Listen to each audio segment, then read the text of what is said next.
Ladies and gentlemen, we are live with TNC versus Polaris Esports in the ESL 1 Malaysia 2022 qualifiers powered by Intel. My name is Vivek, and I was supposed to have a co-caster, but he's not here just yet. But TNC, boy, they have been on quite a phenomenal run. They've been doing really, really well versus which team was it? I think they beat T1 in those games. Krish, who now calls himself Chris, which I'm just going to call Krish because that's his name. So Krish played Kunkka and then he played Templar Assassin. Game 1 he was Kunkka. Had a lot of early impact across the map. Let's see if he can keep that kind of presence going for TNC.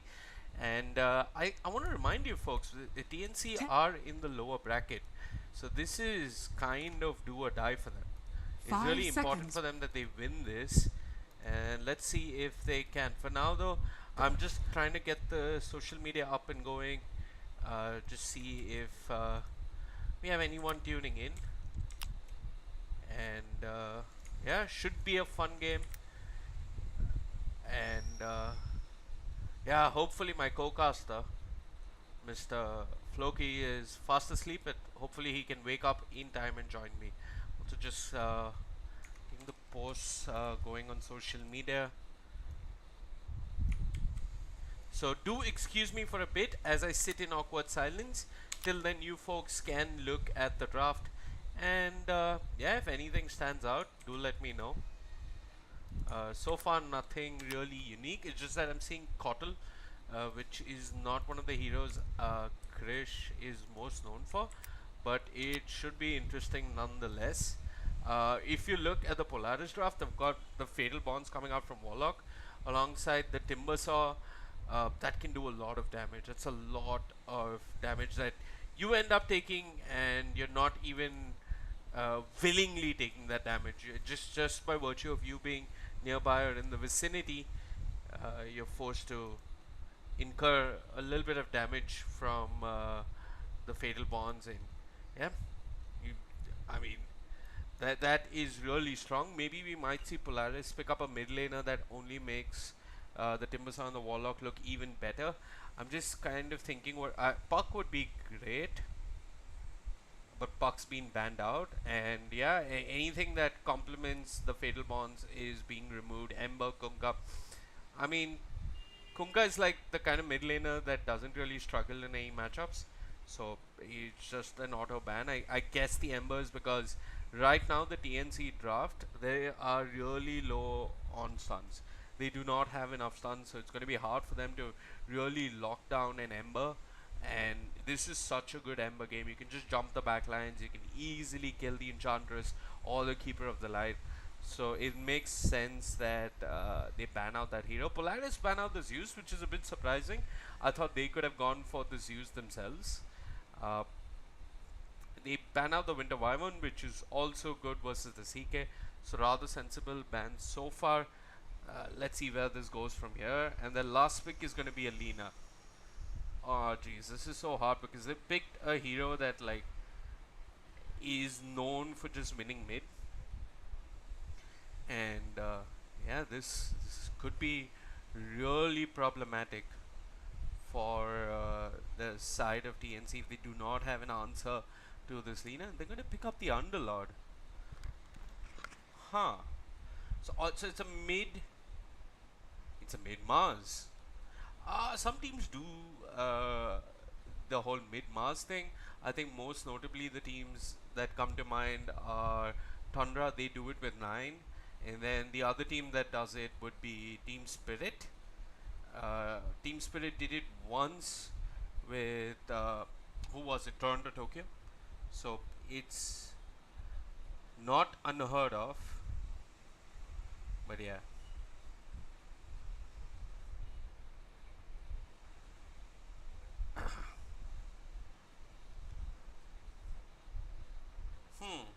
I look at this draft, and again, there's like just so much pressure on the Mars really, because he's the one who's gonna have to, you know, really bring the mid game presence for the side of TNT. TNC, not TNT. TNT is not a thing. So yeah. Huh. So once again, a lot of pressure on Krish. I think they are in the lower bracket as well. So that's another issue that they're gonna have to face. So yeah, this is the best of 3 elimination. So it's kind of concerning that either one of these teams could be going home. Now guys, you gotta remember, I do have a little bit of a bias. I am obviously gonna be a little biased towards my boy Krish, because he's from India, and yeah. Oh jeez. Just checking the stream, give me a moment. Okay. Stream seems to be fine. You can see my FPS and seems to be fine.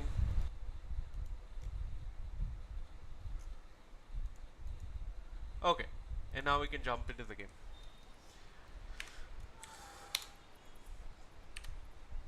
Hopefully the observing is better than the Riyadh Masters. We'll find out soon enough. But so far, I think we have both teams smoking very early. Okay, this could be a thing.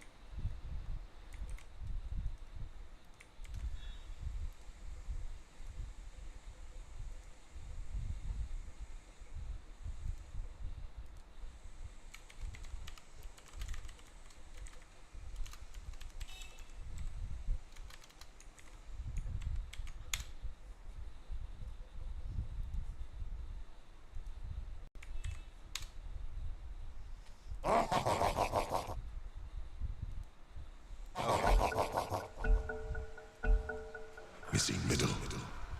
Learn from your mistakes. Learn from your mistakes. So Krish is going mid on the Mars. Bok is going to be playing the offlane Underlord. He had a very good game on the Enigma versus T1.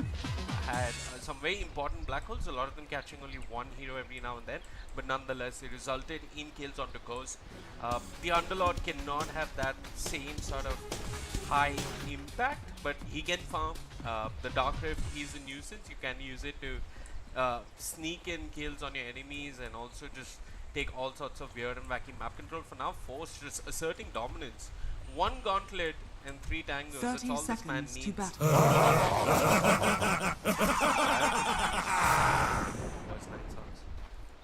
But yeah, both teams level 1 smoke. Nobody falls for it just yet. But look at this classic SEA. We're looking at a straight up 5v5 made at level 1. The problem is Krish has nowhere to really spear this Maski dude. And Bok doesn't want to take bit of malice at level 1. So although both teams smoke early on, it's rather peaceful from there on out. TNC get themselves 2 runes. The Warlock and the CK can do a lot. The best chance is to probably the CK kill off the Warlock. The best chance is to probably the CK kill off. Yeah, sorry about that. Sorry for the double audio. But yeah, the best chance is to kill off Cottle. And the problem for TNC in this lane is that in a way, the Underlord and the Cottle are going to keep this wave pushed out. Marcy is dropping low. Xavius trading out with Mavis early on. And Mavis is doing the smarter thing. Putting a skill on Dennis. The problem with the slow or the enchant is that you cannot dominate the biggest creeps. You have to dominate some of the bigger ones. So if there is a troll summoner camp, the weaker troll can have an ensnare, but otherwise at level 1 just taking enchant is a bit of a gamble. Of course this is situational though, because there are a lot of things that enchant can get rid of. The dispel is strong. It does debuff enemies. So yeah, that's one possibility. I think like Flame Guard gets taken away. Small wins here and there with the enchant, but rarely is it better at level 1. At level 1 you just take the impetus and you trade HP and regen, which is exactly what Mammoth is doing. Bottom back in mid. Fish is dropping really low. It's going to be a hard lane. I mean, Lina versus Mars. I think the player for Mars is, yeah, just get the bottle, use and abuse the bottle as much as you can. get levels, and then once he's probably level 6 or level 7, maybe he tries to across the map. Yeah, there's a small Wild Wing Ripper coming into action. The big one can push back enemies, can act like a mini force up as well. You can push allies with it. It's got its uses, but down bottom, TNC, they are pushing in the lane a fair bit. And up top, CK is going fairly okay for now. I mean, as well as the Juggernaut, rather even in terms of CS. But the problem is the mid lane. The mid lane is where you can see are struggling. I mean, Lina, there's very little that Krish can do to really stop the Lina, other than get 6. Has been killed. It's an LSA, but I think it's going to be okay for now. 3 heroes from the side of TNC dropping really low. Box, the Juggernaut, and Krish, all 3 cores. Kind of taking a lot of damage across the map down. Radiant structures He's going are to dispose. He's found Asta. Asta turns the fight. Asta First Fury blood. tries Thanks to and turn have it fun. around, but there's no chance of heck that works. Xavius will get first blood. Mavis is being hounded. The Timbersaw, very BB. There's going to be 2 long range This is Betai Gabe that Newell. are required to kill him. Thanks for playing And we're Dota not 2. going to see a single Double Impetus as Xavius gets himself a double kill. Marcy, I mean, just remember folks, there was a time that this hero could bounce off any unit, where you could use rebound of any unit. Thankfully, Lord Gabe took some mercy and nerfed that hero a little bit. Back in mid, Krish being hounded. He's got a bottle and he's left the lane very early on. There's not much he can do, he can just look at Krish TV. Drops the fatal bonds, makes life a little more miserable, but Krish is getting an early bottle refill here, so he probably, this is a pure Don't debut, burn your get EXP, do the best he can. 15 CS on him. I mean, he's doing better than the off-lane Timbersaw, but the mid lane has definitely been a one-sided affair, and it's purely the matchup. I mean, you're not drafting for your mid laner here, which is kind of rough for teams. Side lanes that you're using your having back. It's his job that needs to get shot and kind of really contribute for TNC heavily in the mid game. And yeah, TNC recognize that mid is a bit rough, so they bring in a bunch of heroes with the Hellbear Smasher. They get tagged by the creep. He did walk into vision, so that ganks off the table. Up top, Buck. He's gonna keep fire farming, keep farming. I mean, if you look at net worth, he's doing pretty good for himself, so he's not gonna be too displeased.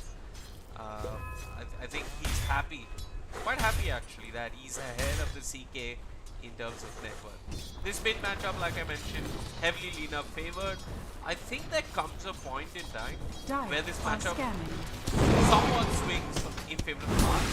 Not in terms of laning, but just the fact that Mars is going to have the spike with his abilities, which he's going to try and abuse to get the split back down. The Enchantress, Bambi, in the middle of nowhere, going to get destroyed. And Carlo just comes, nukes the wave. Big contribution, we appreciate that. That's what Cardinals are known for. Thank you so much. How this lane was salvaged because of your Illuminate, so what a job. This Illuminate might do something. Radiant's middle tower is under attack. Force is struggling, and I like this play coming out from Polaris. They recognize that Krish has no lane as such, and they're just going to try and take this out early on. Rotations are coming through from TNC. First, Mavis will fill up Krish's bottle. Krish does have the arena. Is he going to go on the Warlock though? It doesn't. But yep, they're going. It's a Illuminate. They wanted to see that they have Illuminate again. High impact Illuminates here. Absolutely doing nothing. And now Carlo and Krish. Polaris suffered a couple of disconnects. What's up, Shinde? But yeah.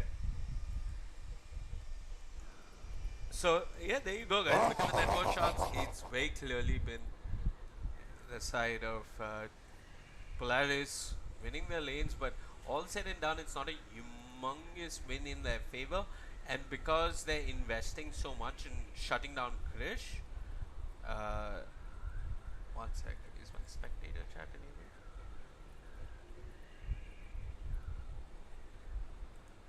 This setting for spectator chat.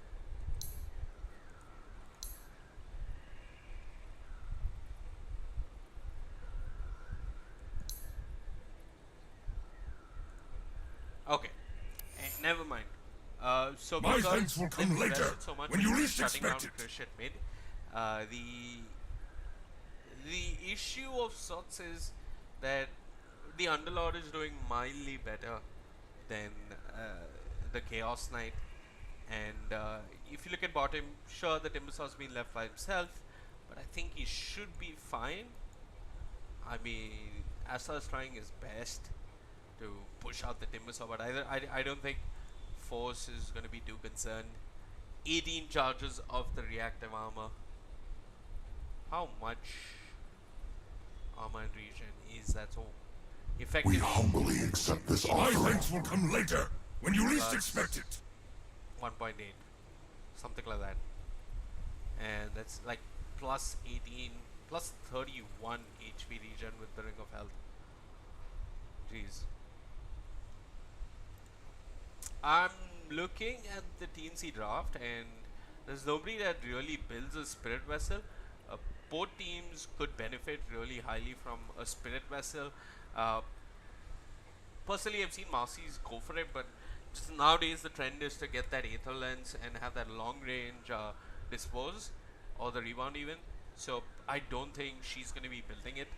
But if you look over at TNC, Krish could have built a vessel. He did build it yesterday on the Konka, but he feels the need for positioning, and that's an absolutely valid way to itemize this game, because if the Mars is not initiating, it's We very humbly weird. accept this offering. Humbly accept this offering. Krish needs to be there, initiating the best he can and finding openings for his team. So the blink, the phase, all of that makes sense. Eventually he's going to need a BKB as well versus the CK, the Lina and whatnot. So he can't be building a vessel. God, he could. Carlo could very well be trying to rush a Spirit Vessel. There's nobody that has a break mechanic on their team.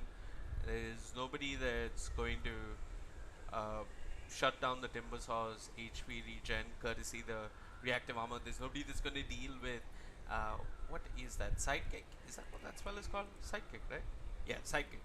So the life shield from the sidekick, all of those abilities could be used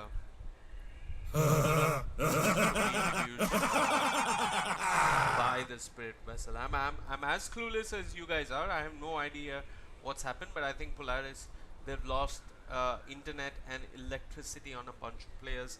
Hopefully they all come back soon, because I don't think a post-5 Warlock can 1v5 this.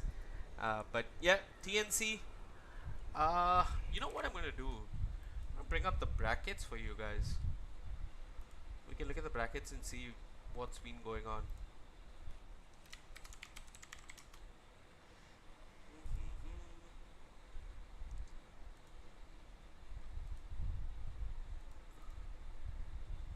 Okay, there you go. Those are the brackets. And so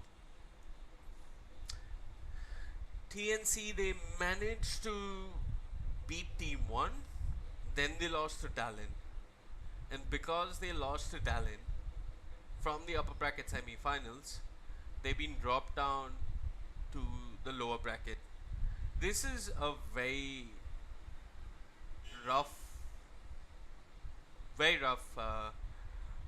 bracket in general. It's so competitive. You got Boom Esports, you got Talon, who are also starting to look good. There's SMG, there's T1. I mean, just think about it. Look at this lower bracket. Either SMG or T1, one of these teams is going to be going out. So yeah, it is a rather rough bracket. But hey, good news. It looks as if the players from the side of Polaris are starting to reconnect. If you guys have any predictions about the brackets, I'd love to hear it in chat. If you think TNC can A, beat Polaris, B, beat the winner of SMG versus T1, and then move on to the lower bracket final, and then eventually the grand final is going to be amazing. So how many teams qualify from this closed qualifier? One team from this closed qualifier. One slot for all of SEA. Radiant's middle As tower usual. is under I attack. mean, if you know anything about the game of Dota, North America is the best region. They need all the slots that they can get. Because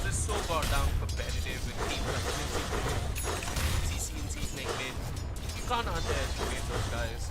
They need their slots. So it seems fair that SEA gets only one slot.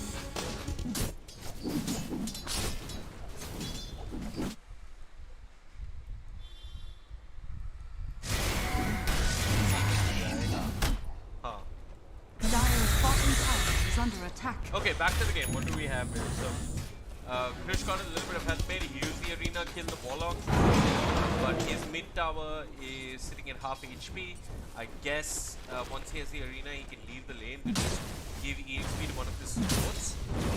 Hotel can obviously just permanently set up his shop in this mid lane, keep blasting the wave and then pretend as if he had impact, what all Hotel players so that is definitely an opportunity for the Radiant's bottom tower is under attack. could use the arena and look to rotate around the Dire's map. courier has been killed. Yeah, he's got the Tumbler Star as well. That's 200 mana for him. For now, he's managed. Radiant's middle tower is under attack. That's about it. Now we feel like committing elsewhere. Asta's made his way mid. Xavi is just standing Dire's next to the courier 3 has been killed. waiting patiently. Polaris not want to jump into a fight. The main objective of Polaris is to take the tower. That's what they really want. They don't want to be jumping into Krish, get caught in an arena and fight around a lot of heroes. Radiant's bottom tower is under attack. That's Dire's the top thing for tower here. is under But elsewhere on the map, it looks like the towers in the side lane. You for my Bob fire. looking to run away with the big ball, turns back, he's picking up spears. Coming up with the got the fire on to beat this full out of position. Carlo is up. There you go. I mean, TNC, their supports are so good at ganking. That's all that they can do. One chakra. And the cotton has to watch from the side. Radiant's courier has been killed. Yeah, giving so much shit to Cotton though, but honestly, legitimately, if somehow he manages to farm his axe, Dire's bottom tower is Willow under is attack. still good. Well, for now he's going to channel deleted. Carlo dropping low, the fatal bombs coming all sorts of issues. Fortunately, his target might not get anyone. Force doesn't have any more mana. They're just going to punch below Gandalf. Somehow though Carlo gets away. Polaris, they found the stack as well. This is meant for boss. Radiant's top tower And is under find more attack. neutral items with it as well. Dire's bottom TNC, tower is under I feel attack. like Krish tried to move bottom, but not quite sure what he's looking for down bottom. He's got the arena. He's had it for a while. He hasn't committed it just yet. But both teams being very patient in the early game. Again, as we go later and later, one would like to believe that the Polaris lineup scales better. Lena can always scale into right click from range. The fatal bombs are always problematic. The timber sword does pure damage. Dire So are on scanning. paper, there are things that their lineup can do. And yeah, if you look at the TNC lineup, they rely on the Mars and the Underlord to have and set up good fights.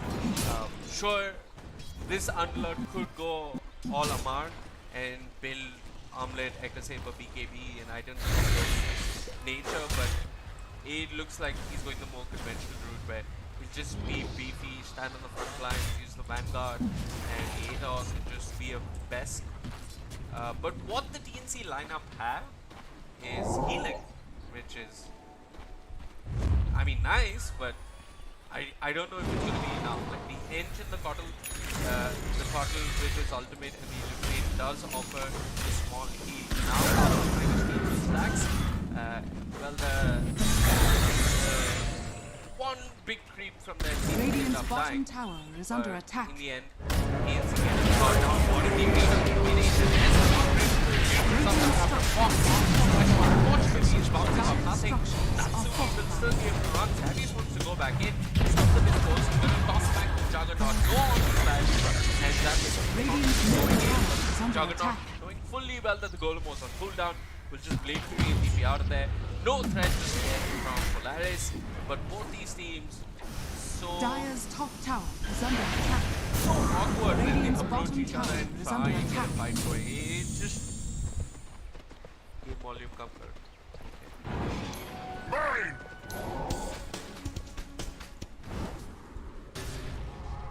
sec, guys, just Radiant- fixing some game volume issues. Okay, it should be better. And it looks like my co-caster's woken up. Gotcha. Join in whenever he wants, but yeah, TNC. Attack. Really 4-1. sorry, I'm having breakfast. I apologize. You should. I just woke up. You should have breakfast. No, I'm having it right now, but I'm watching the game. Okay, one sec. Let me just stream it for you on. No, I'm watching it in Dota client. Don't worry. Okay, I don't need to stream it for you. No. Okay, Shantanu, feedback taken. I think I've increased my volume. If it's still too low, let me know. For now, TNC, 1-4. I mean, this has been one of the most boring games to cast ever. There's nobody wants to make a play. I mean, you can see it on this Marcy's face. I'm so strong, guys. I'm so strong. I'm a Marcy. I've got dispose and rebound, but no one to dispose with, and no one to rebound off. Polaris will instead just take the enemy safe lane tower, and yeah, TNC managed to make the trade. And like I said, they can just put Carlos mid, and the Coddle can just keep blasting and nuking the waves and clearing the waves. Unfortunately, it's a second too late. They've already lost their mid tier 1 tower, and yeah, Krish leaves the mid lane with phase boots and a ring of health. He's sitting at 1700 gold. He is close to his blink, and he's trying to farm it in the enemy jungle. He's got Mavis by his side, so they should be feeling okay.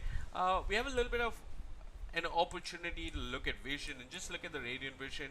Clearly they want to play on the top half of the map. Mavis also frontlining.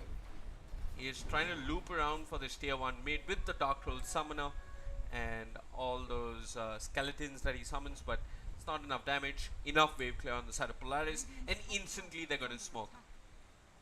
Xavius, his initiation is really crucial. And if after all of this, all they find is an Enchantress, it's a bit disheartening for the side of Polaris. But they'll take what they can get. They bring down the Enchantress. 3 heroes smoke. I mean, TNC don't really mind, right? They lose a pause 6 Enchantress, and they're absolutely okay with that. Just looking again at the net worth charts. Okay, there you go. So the win probability favoring Polaris, and it's funny I get to see that statistic because I don't pay for Dota Plus anymore. But yeah, TNC now, do they decide to smoke because they've got the blink on Krish? Probably going to push out a wave or two. They haven't dewatered this ward just yet, but Kotl is on it. Yeah, good stuff coming out from TNC. So they still have a ward in the enemy jungle, but they've taken care of Polaris and their vision, and now they're starting to group up. I mentioned how Carlo could be the man who builds a spirit vessel, and indeed he's doing just that. He's got himself an urn, no one charges, but eventually he needs to build into the vessel for the timber saw, for the Marcy, and eventually for the heals coming out from the Warlock. Force is going to TP in, Glyph committed, the Illuminate will do damage, but it's actually with the Underlord's Dark Rift that they go bottom. Natsumi speared, he might just be dead, he wasn't expecting this. Bok with the plays, takes his team from place A to place B, they find the kill, and I mean, the only disadvantage is that they use the arena, but they're coming right back. The Omni Slash is there, Xavius, and those Maelstrom procs are a bit problematic. That's a decent Illuminate coming out from Carlo. Force still man fighting. He has nothing to lose, and the AU's joined the party as well. So they'll get the Coddle rather quickly, but I think TNC are completely okay with that. They find the Chaos Knight, they lose a Coddle, and if they want to, they could look for more. I think the Enchantress with the enchant can get rid of the haste rune, but she's not close enough.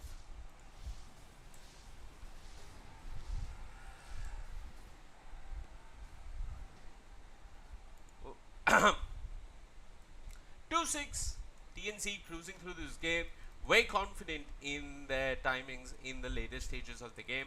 The Juggernaut's got his Maelstrom, he's got a Chip Vest, which, I mean, I personally love that item. That return damage and that 5 HP regen, it's a really underrated farming item. But hey, it looks as if Polaris are not going to give any space to TNC to farm. They're going to take the Aegis, and I think they should just start grouping up more. They have the golem, they have pretty much everything they need, and yeah, they can just start to group up and sit with the warlock behind them and start pressuring objectives. Okay, TNC making a play bottom. Ados into a bit of malice. The Firestorm is doing a lot. Krish, he whiffed his spear. There will be talk about this on Discord for days.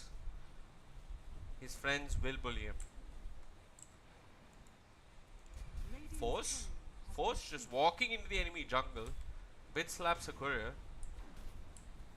But yeah, TNC, I mean, in their truest hearts, they know that could have been an easy kill on Marcy.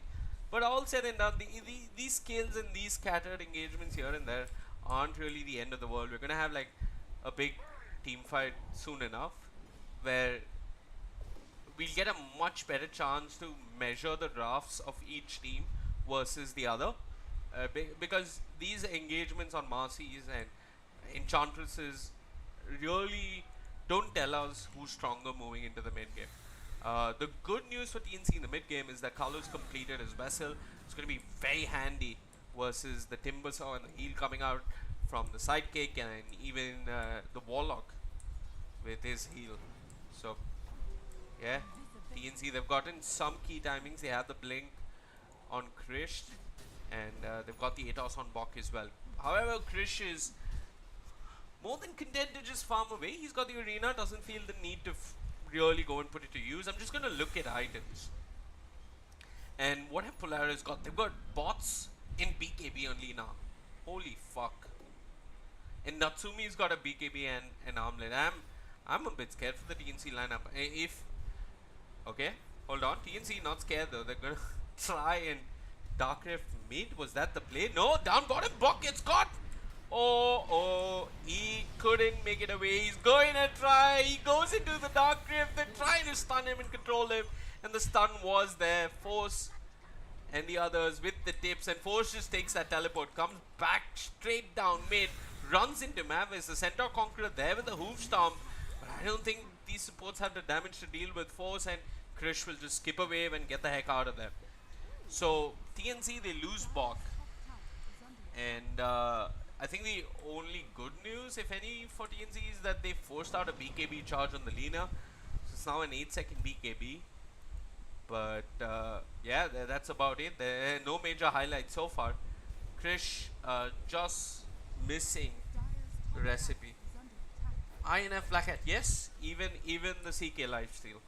The CK lifesteal, the sidekick, the Timbersaw reactive armor, all of these problematic, and the vessel has a big role in that.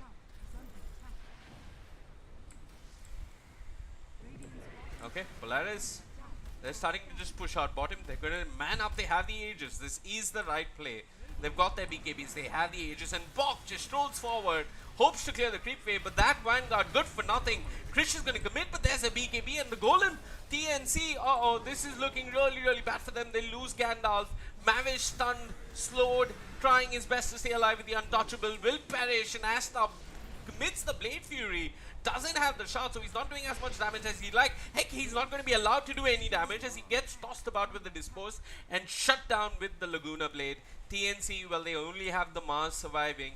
He saw it all. He was the witness. And what he saw, he didn't quite like is TNC, they are now starting to lag behind. Now the timings on Polaris are making a difference. The BKB on the Lina, the Chaos Knight with his. And more importantly, I'm not quite sure what the big brain play there was from Bok, just steeping in at the tier 2. I sometimes, you know, you can, what, Krish? Hello? Okay. I like that. If he managed to make that play work, it could be huge. And I think also the thought process was that maybe the Unlord would teleport there. Unfortunately, it doesn't happen.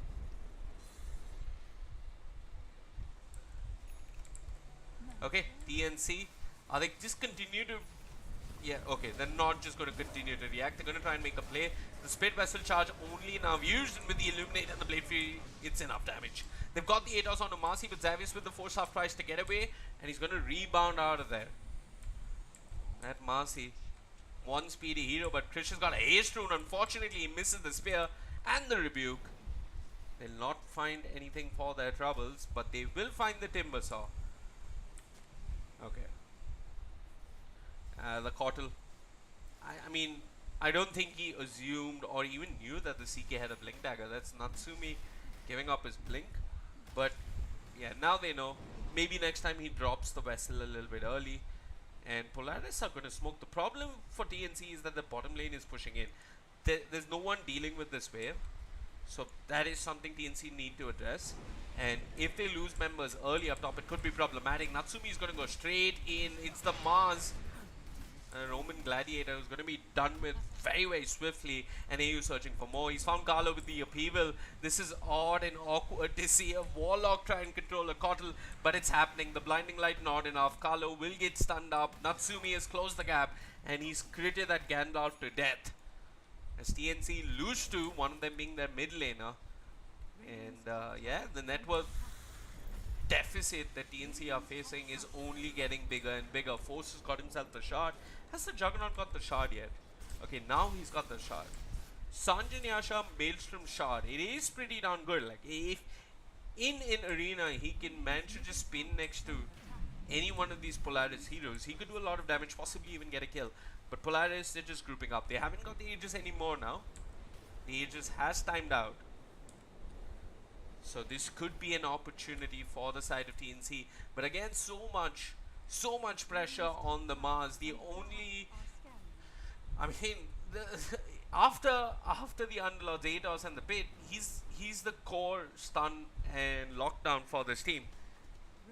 There's a lot of heavy lifting that he needs to do. Natsumi is TP'd bottom, but hasn't shown himself yet. So TNC, they do not have information as to where the rest of Polaris are. They do use their scan on the Juggernaut. I think Ashtar just wanted to know if there was anyone in the vicinity or anyone getting there, but no one just yet. And Polaris, they've smoked. I love this. They have an advantage. They want to keep pressuring this advantage. If they find a pick off now, it could be huge. Unfortunately, they're moving in the wrong direction. Asta is just going to Blade Fury and TP out of there. Natsumi, nothing like the Pasha or anything of that sort that can stop it. Oh, smoke break. Oh, smoke breaking. Multiple heroes right next to each other. Bok is going to commit the pit. There's Krish though with the spear. He's found the Timbersaw, but the golem, so problematic. It disrupts the tempo. Nonetheless, so they will find the Timbersaw. Polaris looking to disengage. Xavier slowed down. Bok doesn't have vision, and that's it for TNC. They find the Timbersaw. I mean, both teams are. Oh, this is so awkward. They don't know. Neither team knows whether they should be fighting, but eventually they decided that hey, we don't want to. Yeah, it did seem like that Polaris could have fought there actually. Well, as I say, that Carlo does die, so they get something in return for their troubles. But again, Natsumi, he popped his Phantasm down bottom. He didn't really have his illusions with him. There was a DD on the Lina. She could have chosen to engage, but for some reason decided to back off. Obviously, one major factor could have been the CK, but might have to hold on to that thought because the CK is getting gone on. But the Lina has destroyed the Jug. He's going to go down. 50 seconds, no Jug available. Mavis is going to be next, and he's going to get taken down as well. Only two cores surviving, Bok and Mars, the beefy boys, and Mars is all the way in his base. He is nowhere near to save his Underlord. He's got a Vanguard, he's got a BKB, but that's on cooldown, and he's going to be chain stunned to death. Natsumi with a killing spree, and that's it. Looks like Polaris are going to find themselves, well, this mid tier 2 tower at the very least, and possibly Roshan. Yeah, I think the main turn in that fight was because of Xavius and the sidekick. I looked at the CK. He had two buffs on him. He had the Warlock healing him with the Shadow Word, and he had the sidekick on him. So if I could somehow pull a replay out of my ass, well, I can't, but I saw what the CK was buffed with. That sidekick really hurt, and I mean, I think he got a crit and he lost most of his HP, which was taken away from him because of the Blade Fury. Yeah, and I've seen a lot of this Marcy, by the way. I've seen a lot of these players have different approaches to playing Marcy. Xavius went for this approach where he didn't really max rebound, which is usually what you max on the Marcy if you're going to go around ganking. But he instead chose to max the dispose and the sidekick. and he got himself a shard, and he's also got a 4-star. So he's just gone full defensive mode, understanding fully well that TNC, they only have one real source of initiation, that being the Mars. Sure, the Underlord can sort of initiate with the ATOS and the Pit and catch people, but that's not really enough to guarantee a kill whatsoever. You can certainly force BKBs, but having so many means of saving your cores against the little cash that TNC has means that TNC basically have no real way of engaging the side of Polaris. I mean, you look at the draft, you see a CK with a Blink Dagger, you see a Timbersaw, you see a Lina who's always going to be at 500 move speed with the Boots of Travel and the Fairy Soul. So it's really, really hard for the side of TNC to sort of engage into this lineup. And as I say that, I mean, Polaris, they can get away with anything they want to do on the map right now. And that's simply because they've got so much more mobility, and also the fact that TNC perhaps didn't really have the laning phase they were thinking they would.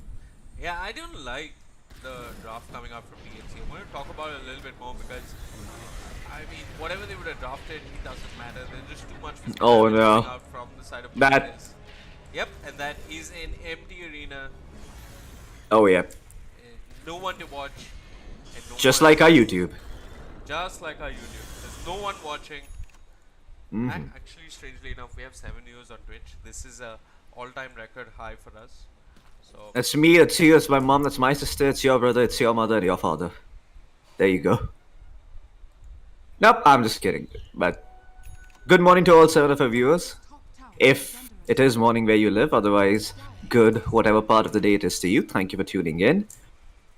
But yeah, Vivek, what are your thoughts on the TNC draft? I mean, I do have some thoughts of my own, but I want to hear yours first. But isn't this the most shit support pairing ever? What the fuck is Enchantress Cottle? Like, what? Okay, you pick Enchantress Cottle. I mean, Enchantress is all about early Yeah. game domination in a sense. Sure, you can like do nothing and let her farm whatever Witchblade and all of that, but that's not how she's played.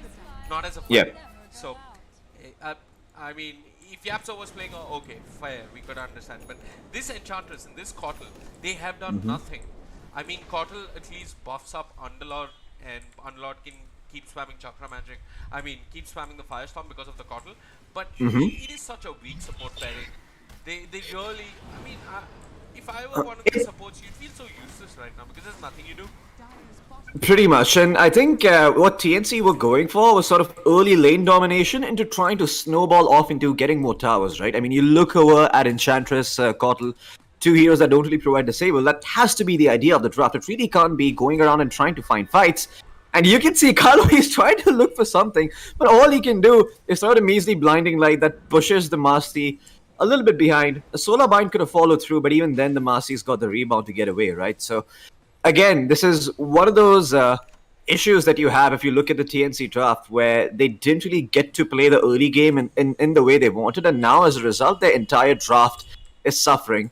However, they can still turn it around, I believe, if Polaris do make the mistake of diving tier 4s, at least, or, going past the tier 3 and taking a fight in that area, and Krish gets a good arena off. They could have a chance coming back in this game, but that could be said about almost any draft, right? So what's there to really point out about TNC that's more unique? Now, one thing I do like that TNC have done is the Underlord going for the Rod of Atos, recognizing that they really lacked a way of catching these heroes.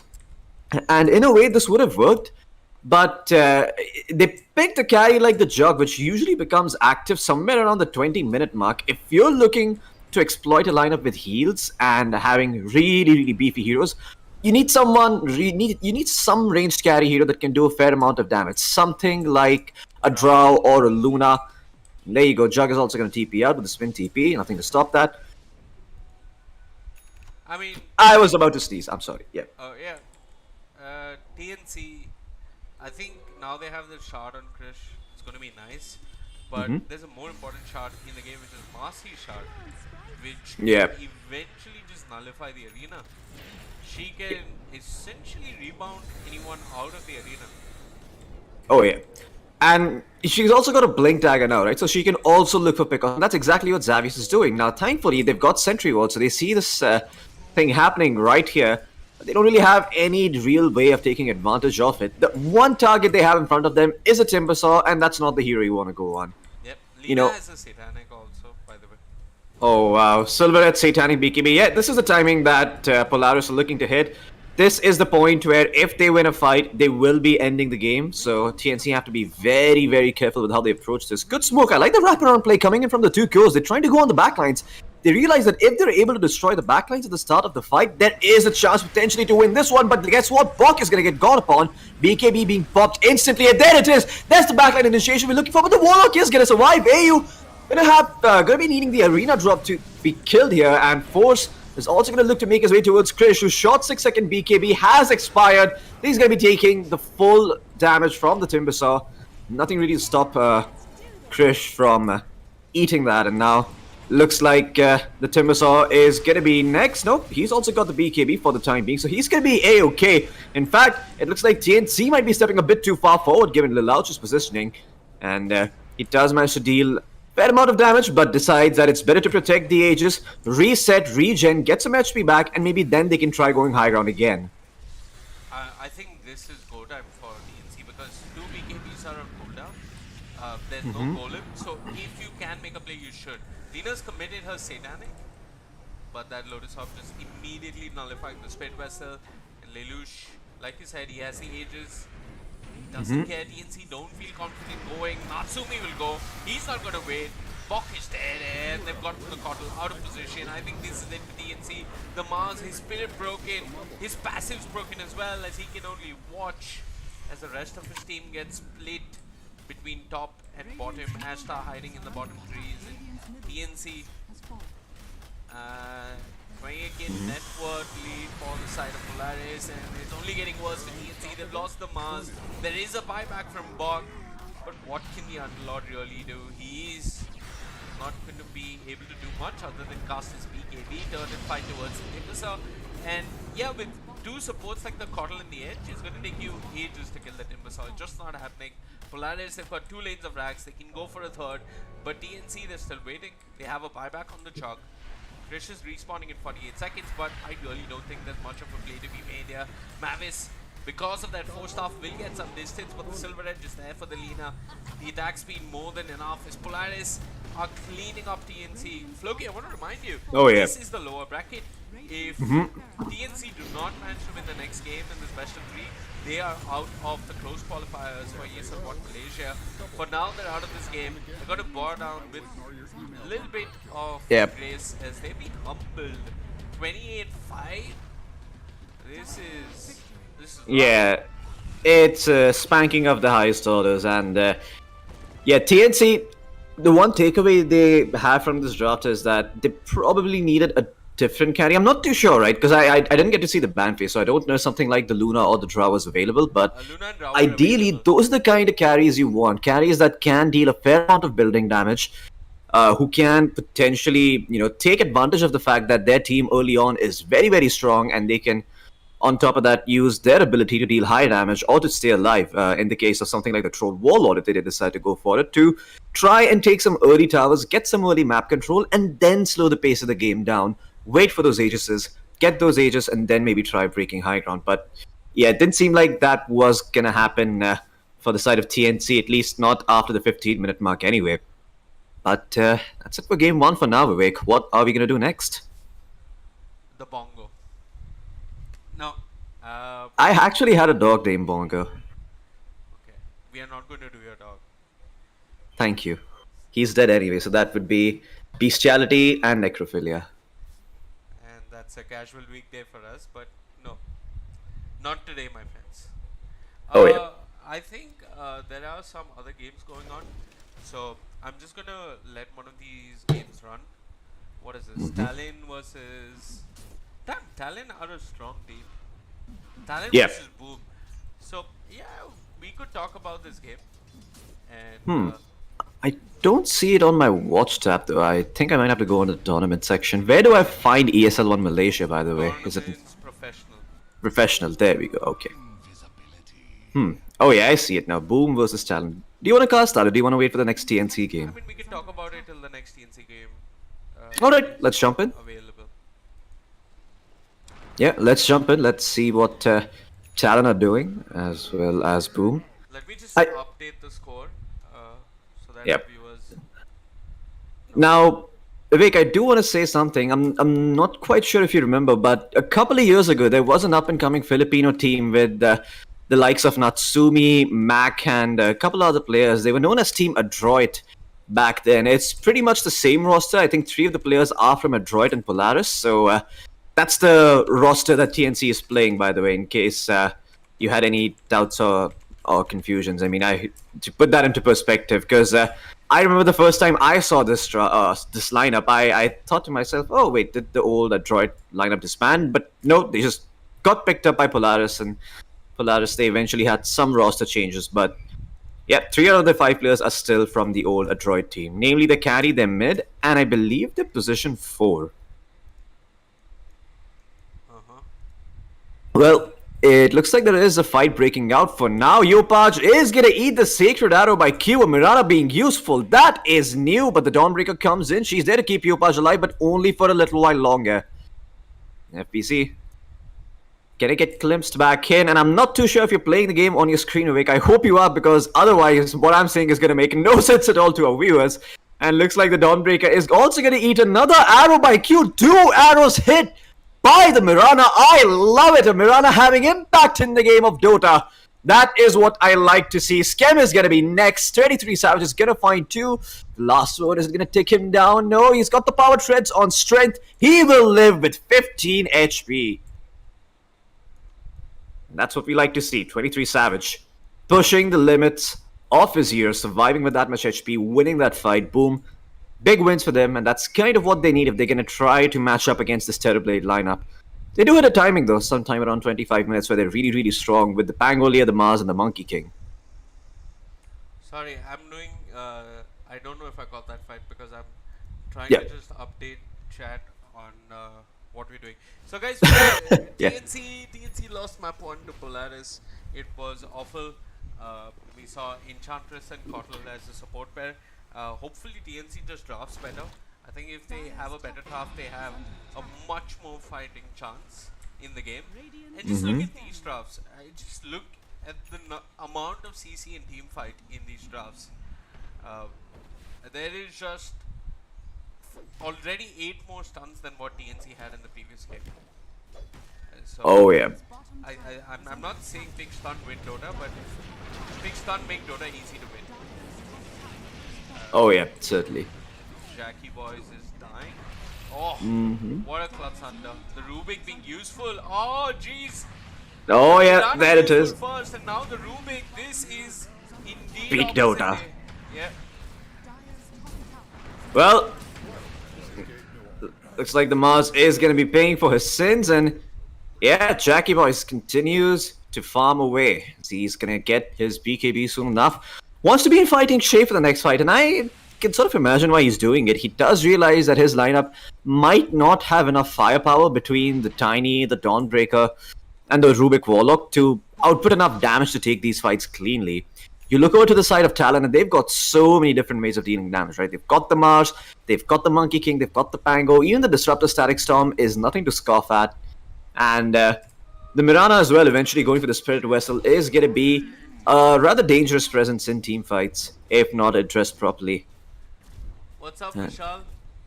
Most POG League Ops ever. Thank you for tuning in. Up top. Oh, what's happening there? Oh, Mikoto, he is dying. Got 2 seconds remaining on the swashbuckle. Leopard is in a spell. Looks like Mikoto might be able to live. TP out. Toss is there. So is the Avalanche, and he's gonna live. That was perfectly timed by Yopaj. So good on that Tiny. He made the Celestial Hammer look like more of a skill shot than it is, really. I mean, FPC hesitated so much. I mean, Castle cancelled it twice and then eventually whiffed. Yep. I mean, it's fair though. Pangolier can swashbuckle. I think he was trying to bait out the swashbuckle. That's the only Explanation. Defense I have for that play. But yeah, Boom Esports, they're looking good. 5-5, 1K network advantage. These teams are Oh, okay. What happened? Yeah, and look at the mid lane. TV starting to get a little active. He's popped the Metamorphosis. Not too sure what he was looking to do with it. I imagine they got the mid tier 1 with it, didn't they? Yep, they did. They took the mid tier 1, and now they're instantly going to smoke. They know I mean, they know in theory that Talon will mostly be playing the other side of the map. However, that read was just 4 seconds too late because it looks as if the side of Talon, they've committed a Moonlight Shadow and they know that Boom is playing the other side of the map as well. So no one's finding anyone, but just as I say that, KP gets caught. There's a rolling Rubik's Cube right at his face, and Tim's. It's been 2 value kills with the Rolling Thunder. And this is, of course, one of the easiest spells to steal from Pangolier, but good Pangoliers will make an effort to shield crash ASAP. So, just needs to be a little bit more aware. Good game though for a Rubik, right? Certainly. I mean, you've got some very big high-value spells to steal, you know, between the Pangolier spells, the Mars spells. Even getting the Sacred Arrow from the Mirana wouldn't be too bad, because you can set it up yourself with the Rubik. You manage to steal Static Storm, you can pretty much win the team fight. But yeah, very decent Rubik game. Even getting a Boundless Strike or a Tree Dance could be big, because you do have that debuff amplification on the out now, as you kindly reminded me last time you played Rubik. For now, though, it looks like the Dawnbreaker is going to be falling. Look at that burst of damage from the Static Storm, the Monkey King, and the Pangolier. Dawnbreaker just falls apart like a house of cards, and pause is going to be called by Q. Yeah, if it wasn't for the glimpse, I don't think 23 Savage and Talon would find that kill, because 23 Savage initiated with the Primal Spring, the Boundless Strike, and then immediately committed the Wukongs. FVC was like LOL and just walked out of it. But then he got glimpsed back, poor fellow, and he got glimpsed into a Static Storm. So that's 2 ultimates for a Dawnbreaker, which is, I mean, sure, justified to a degree, because the Dawnbreaker is one of those offlaners that scales, and if you slow it down, it's worth it. But what's your major objective on the map? You got 4 heroes on the top half of the map, and I don't think Talon will be finding this tier 1 down, not when the Warlock has his Golem, and yeah, Boom Esports, I mean, they have no vision of Talon, but they're pretty convinced that there isn't going to be an instant push towards top. Yopaj has gone to deal with mid, and I guess Tims can just slow down the push at top himself with the Stolen Thunderstrike. And that sort of is the issue with Talon's draft, right? They forced this fight, it's amazing, but they can't really capitalize on it because they don't even go Roshan. I mean, if they could go Roshan with their heroes, it'd be better, but you know, they've got Pango, they've got a Monkey King. These are not exactly heroes that enable you to take Roshan and play a high-tempo game. Yep. You know, they're looking to farm, and they don't hit buildings. Like Savage has got Maelstrom. If he had Desolator, one could make a case that, hey, they could hit buildings. But yeah, Talon weak in the... KP? That's it, Skem's dead. Wow, Tims, he managed to steal the arena. That is big, and they neutralize the threat right away. This arena could be devastating if they manage to catch out a couple of heroes on it. Q and Mikoto could be the ones to get caught. Arena is going to be popped, and there it is. Look at that. Nowhere for Q to run. He tries to leap out, but the leap only ends up bouncing into the wall of the Mars arena. Mikoto, what? He's given away Rolling Thunder one more time. Tims is going to be able to fight and catch Mikoto with his very own ultimate. As the Pangolier getting bounced around by Tims. Is there any way Mikoto can survive? He's got himself a TP scroll, but I don't think he's going to be able to TP out with the plethora of stuns and the damage coming out from the Terrorblade. Tims having so much impact in that last fight, single-handedly setting up both of those kills. Absolutely, guys. And if you're 3K like me, this is why you first pick Rubik, and it doesn't matter which lane you go to. Just keep first picking Rubik. You know you're worth it. Exactly. That's a line from L'Oreal, or is it Garnier? I forget, but I remember it's one of those head-eyeing brands. Well, KP goes over to the Rubik, says hi, thank you very much, but FBC is a little bit out of position. So, even though he stole the arena, like, a lot of things worked in favor of Talon in that fight. For example, it was mainly the Mirana that was caught in the arena and couldn't get out. So, the Mirana was killed by the Terrorblade, but Mikoto, he used the Rolling Thunder and he got out of the arena. He rolled for a good 6 seconds, and despite all that, he didn't use any ability after the Rolling Thunder to ensure that Tims doesn't steal it. I mean, he shot himself in the foot, because that kind of a Rolling Thunder steal shouldn't be happening. I'm sure this is not going to work a third time. I'm sure this time Mikoto will not give away the Rolling Thunder for free, but If we have a little bit of time, Floki, can you check Mhm. if the TNC game has begun? Sure thing. It seems that there are 7 people watching the game. I assume the game hasn't started yet, but let me just go over and see if we are in the drafting phase. Uh, It's loading, right? yeah, it's loading. I'm stuck on a loading screen, so the delay is probably going up about now. So we can continue to watch the Boom versus Talon game. Oh wait, no, it's showing me that the lobby for this game was not found. So, well, spoiler alert, somebody won that game. Dyer's Wonder who courier that could has been be. killed. I think you just need to go back to the main menu of watch and Yeah. watch again. Oh, okay. Yeah, it's not. It doesn't seem to be working. That game is actually over. Which is a little weird, but there it is. The draft is actually live right now, Vivek. It just started. Oh, the 20 draft seconds started? remaining on the first man. Yeah, if you would switch over to that match right now, you would get to see. I'm gonna do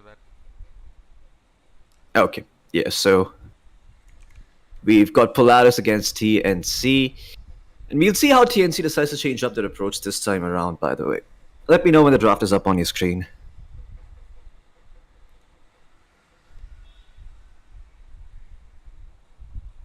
Well, this'll work.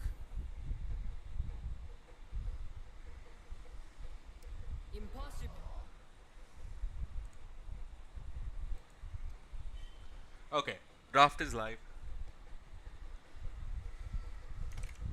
All right, so Death Prophet ban out by TNC. I imagine this is something that they have done their homework with against the side of Polaris, which is why they're going forward with this ban.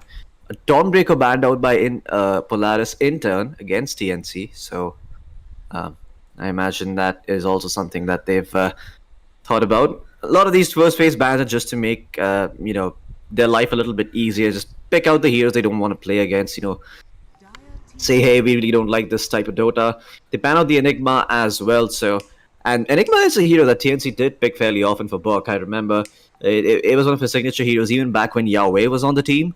They used to pick a fair amount of that Enigma, and he did do pretty well on it. But now TNC will first face this Tiny, and I like this. This is more of TNC's speed. This Tiny can do a lot of things. He can be played in the mid lane. He can be played as a position 4. So yeah, overall, I really like this pick coming out from TNC because they're addressing the problems that they sort of had in the previous game, and they're like, okay, how do we approach this differently this time? And they start off with the Tiny. It's gonna be interesting to see how Polaris respond to this, because now that TNC is sort of showing their hand and showing that, hey, okay, you know what, we want to go toe to toe. We're gonna try and fight you early on. Do Polaris react by slowing the draft down? Now, there is a Warlock available. I don't imagine... I don't know if it's first phase worthy, but I do know that it was seeing a fair bit of popularity at the Riyadh Masters. But doesn't seem like that's going to happen. They go with the Marcy instead, so... For now, they are going toe-to-toe in terms of fighting potential, and well, this is what SC is really known for. Early game bloodbaths.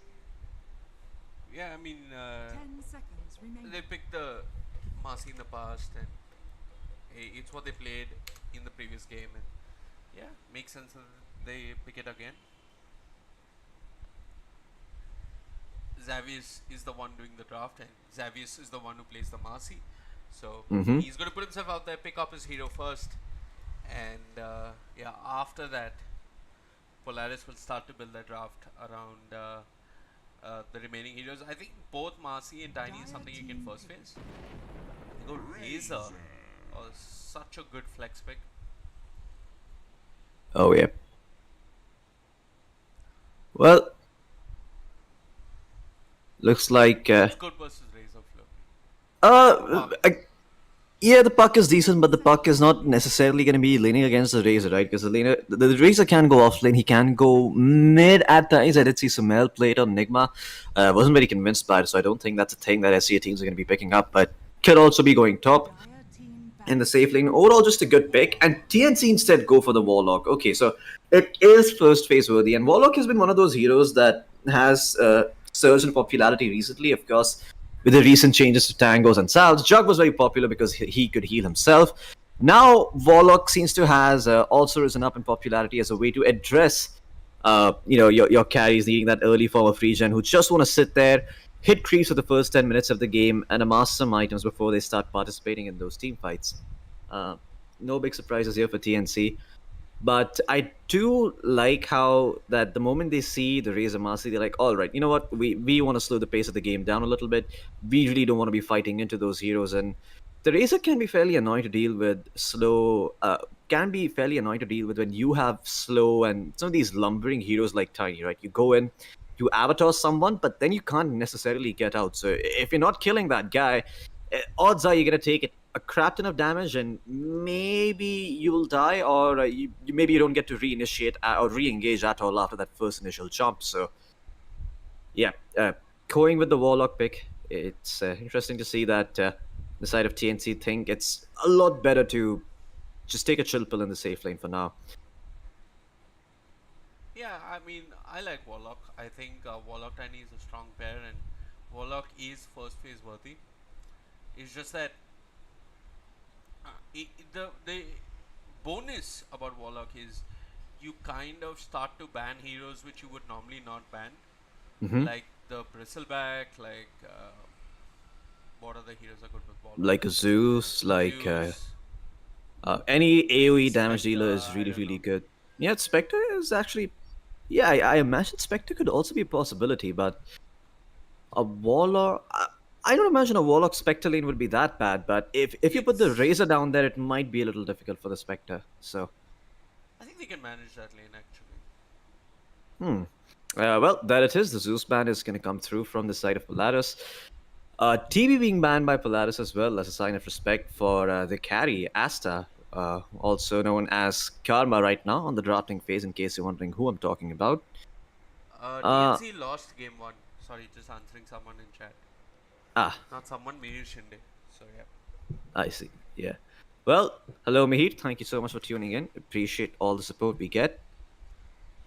But a Pangolier being banned out from Polaris again, they sort of want to conserve the fact that they've got this tempo lead with these two picks in the Marcy and the Razor, and I imagine they're going to up this tempo now. Unless this Pangolier ban is for some very specific sort of mid laner, but I don't imagine which hero the Pangolier counters so hard I think that Pango they is good want to with pick it Fatal up. Bonds. Pango is also good versus Razor in a sense. No, yep, that could be a possibility. Pango Yeah. Alex is good with Fatal Bonds. Then if you ban the TV, it's also clearly trying to protect the Razor because Yep. TV is also one of the heroes that's better versus Razor. You know And another hero that's really Swag. good with Warlock? Oh, An Warlock. Ember Spirit. Oh yeah, Ember is good. So I imagine the Ember Spirit could be a last pick possibility for TNC if they do sort of want to try and at least have enough firepower in the tank so that they don't they get completely run over by Polaris's draft, because Polaris did pick heroes last game that gives you the feeling that if you give them a few few too many good fights early on, they're just going to snowball and take over the entire map, and TNC are going to have a hard time getting all that map control back with the first two picks. And Polaris, they go for the Enchantress. So again, a hero that really capitalizes hard on the early game. You're able I to think dominate a couple of creeps. I think Kunkka is also really good versus with the Warlock. The Enchantress is good versus the Warlock because she can remove the Shadow Word if it's used on Yeah. if it's used defensively, she can just get rid of it with Enchant. Could possibly also get remove the fatal bonds from her allies, right? Or is Enchant I not don't think usable she around can. allies? No, yeah. She can't. I see. I don't Okay. think she can, but you can check. No, it doesn't. It doesn't. It makes I don't know why Enchantress would ever enchant her own teammates, but okay, a Timbersaw being picked up by TNC. This is sort of what. Yeah, they did have a lot of Timbersaw issues last game. I mean, it did seem like wherever the Timbersaw was, other TNC heroes could not be, mostly because two of them were strength and the other one was Jug, who's not very good at killing Timbersaw. And Timbersaw is one of those weird strength heroes whereas most strength heroes have to be afraid of Azure heroes, like, because that's usually how the cycle of Dota goes. What Timbersaw really needs to die is some sort of high damage int hero. He doesn't always die from physical damage. which is a specialty of all of these Agi carries. Another way you can deal with it is if you did watch TI9 was by building a diffuser blade, perhaps, against a hero like Timbersaw, who's very reliant on his mana. If you manage to burn it all away, not going to have a lot of use in fights. But again, the heroes who build diffusal are not too good to lane against the Timbersaw, except maybe something like an Ursa, but then an Ursa kills the Timbersaw, wow, so why do you need diffusal? I Oh, think this is okay. No, this is a core weaver. I was gonna say it's gonna be a support weaver, but also this draft from TNC. If there's a big loophole in the Polaris draft which I would look to exploit, and that is picking up a Tinker for TNC. Yep. Oh, yeah. I mean, Tinker could be a very, very nasty last pick if, Polaris...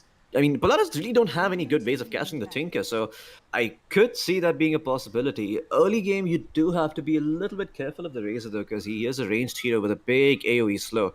So if you get caught out with that, it does, make life a little bit harder, because you don't necessarily have to blink. But the Tinker could be a big, big last pick for the side of TNC. We'll see what side of So do they ban Polaris decide to Spectre ban out. or Clock if they want Tinker? Also, is this a core Rubik? A lot of questions in this draft for me. Oh yeah, you are correct, because they did pick Marcy and Enchantress, and I have a feeling this might be a mid Marcy against the Tiny, or because I don't imagine this Marcy goes off lane, does she? Not like she does particularly well against the Weaver. Void is such a smart ban because I mean Void is one of Weaver's least favorite heroes to play against. Oh, yeah. Now TNC do not have last pick, so they, There it is. I thought they would either go Tinker or Kunkka, but Yep. it looks like it's gonna be a Kotl now. Timber offlane. Kotl 10 mid. seconds remaining. I prefer Tiny mid actually. They have the opportunity to flex the 5 Tiny. seconds I remaining. would rather get levels on the Tiny, get a blink on the Tiny. That way, the tempo, you can dictate the tempo, and you're not reliant Yep. on a Timbersaw and a Weaver who are kind of slow. So I would much rather see a core Tiny than a core Keeper of the Light.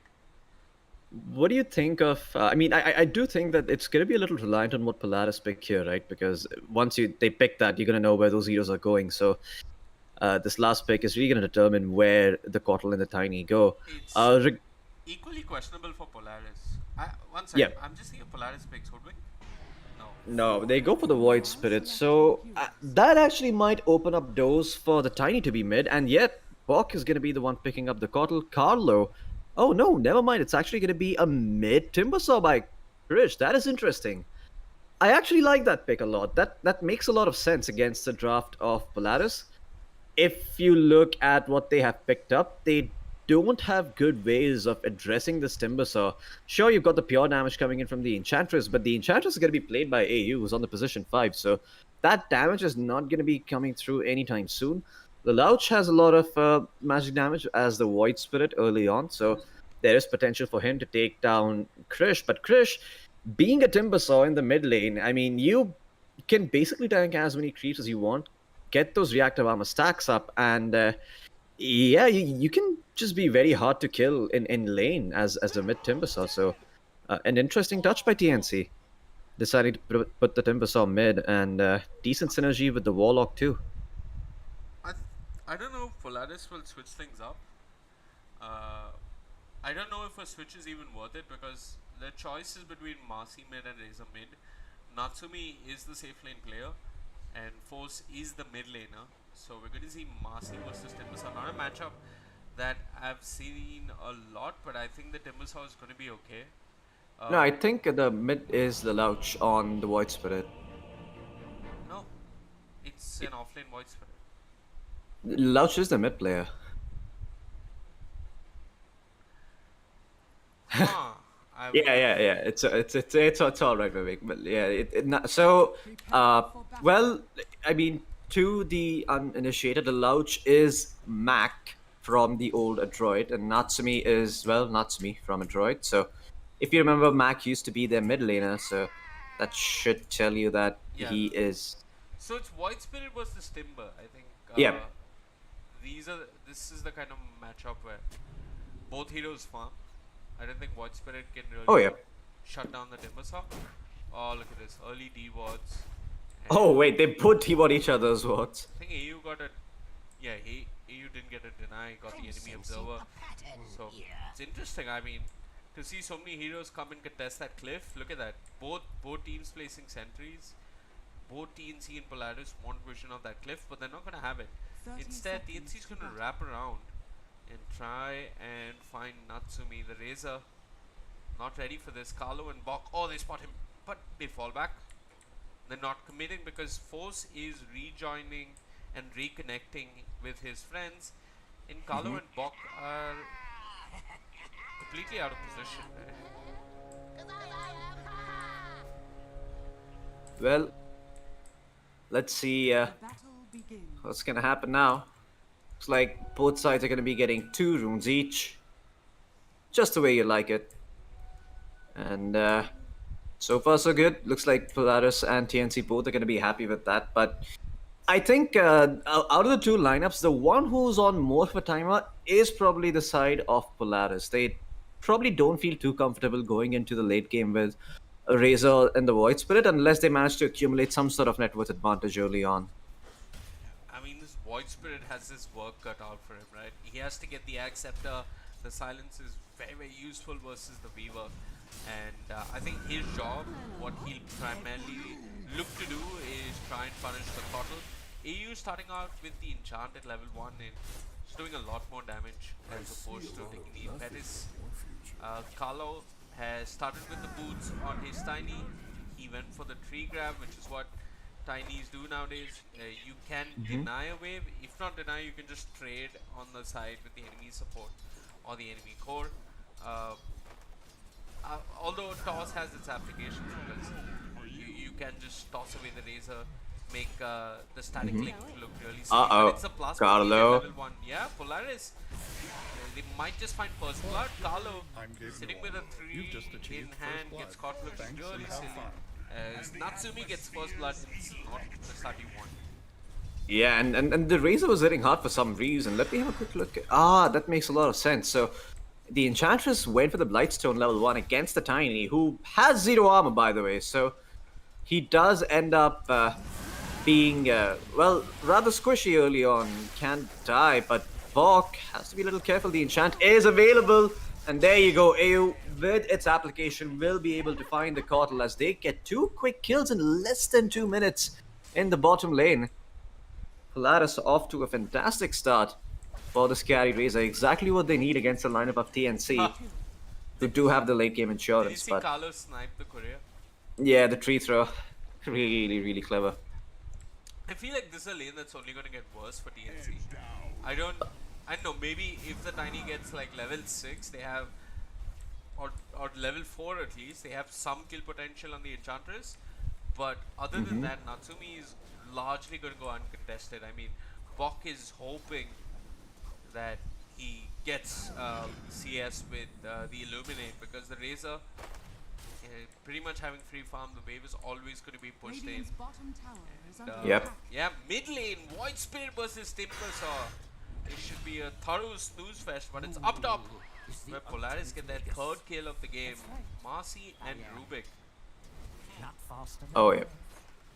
I mean, that is that should not have happened. I'm a little surprised that there weren't enough sentry wards to deward the one placed by Polaris. It does seem like it was placed just a moment ago though, so it could have been that they caught the Weaver out of position, dropped a sentry ward, and managed to catch Mitch Shikuchi.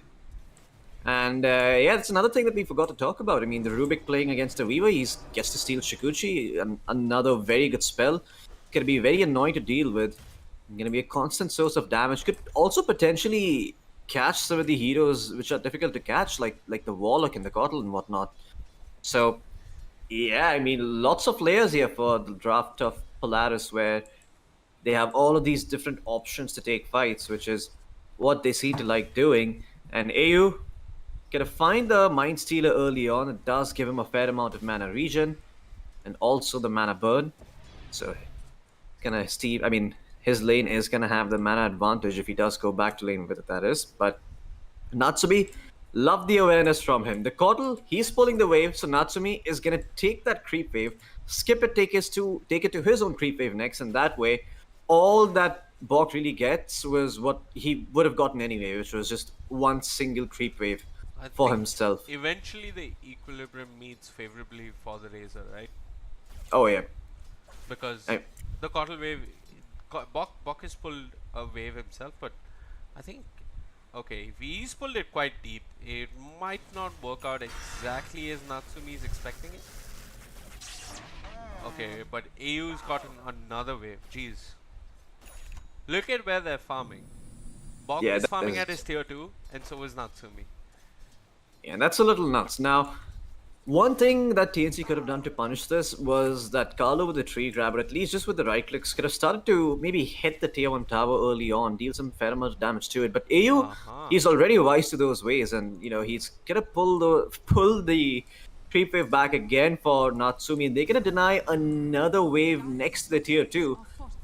This Kotl is really not going to have a good game of Dota if this is how this lane continues to go. He's farming a medium camp up for now, but that is nowhere near enough farm compared to what Natsumi is getting over here. Radiant's middle tower. Oh yeah.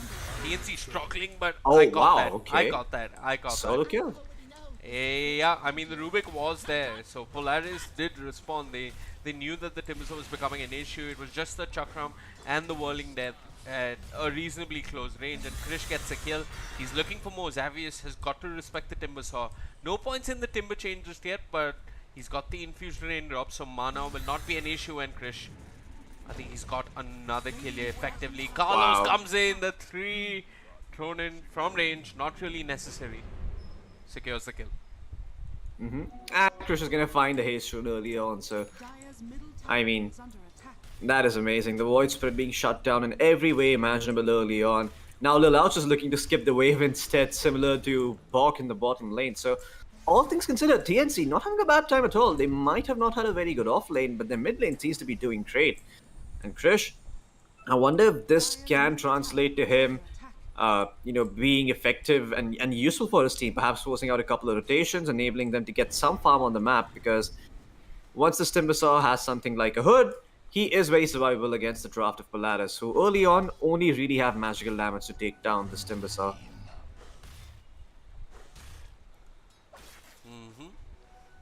Well, seems like Lelouch is gonna start to do what he can for his team by taking some bounty runes. Does realize that he is at the mercy of Krish in this lane. If he does decide to push it out, that is when he'll be able to farm. And I like this approach from Lelouch. He's gonna instantly try to nuke out the wave, but look at the amount of damage he has taken. This is...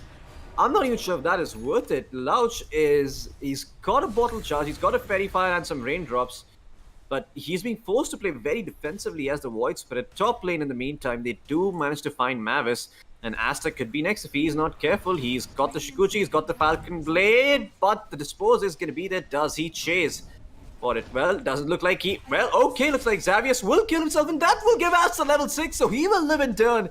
Unfortunate turn of events in the top lane for the side of Polaris as Asta, off that kill, was able to time-lapse her way back to safety, and Force not gonna be too happy about that, and he has used his rebound. Is he gonna end up dying here?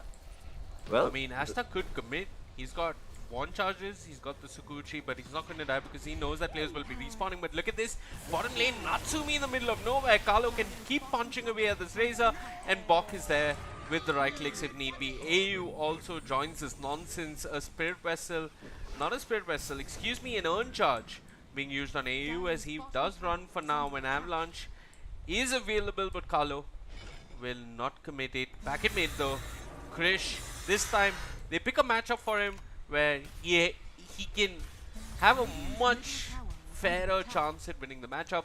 In game 1 where TNC ended up losing, he was playing Mars vs Lina, which is an absolute shitty matchup, and this time Krish is just dominating in the mid lane. Look at this, 9 minutes in, the mid tower has fallen, and TNC just looking a lot better in this game. They need to hold on. they need to hold on to their advantage, and yeah, just bit by bit take more map control. A couple of tips coming out from within the TNC camp. Not quite sure if these are laced or veiled with any sarcasm, because usually when my teammates tip me, there's no goodwill from that tip that's ever meant to be communicated. Probably just being snarky about something. So I don't know what the Warlock did.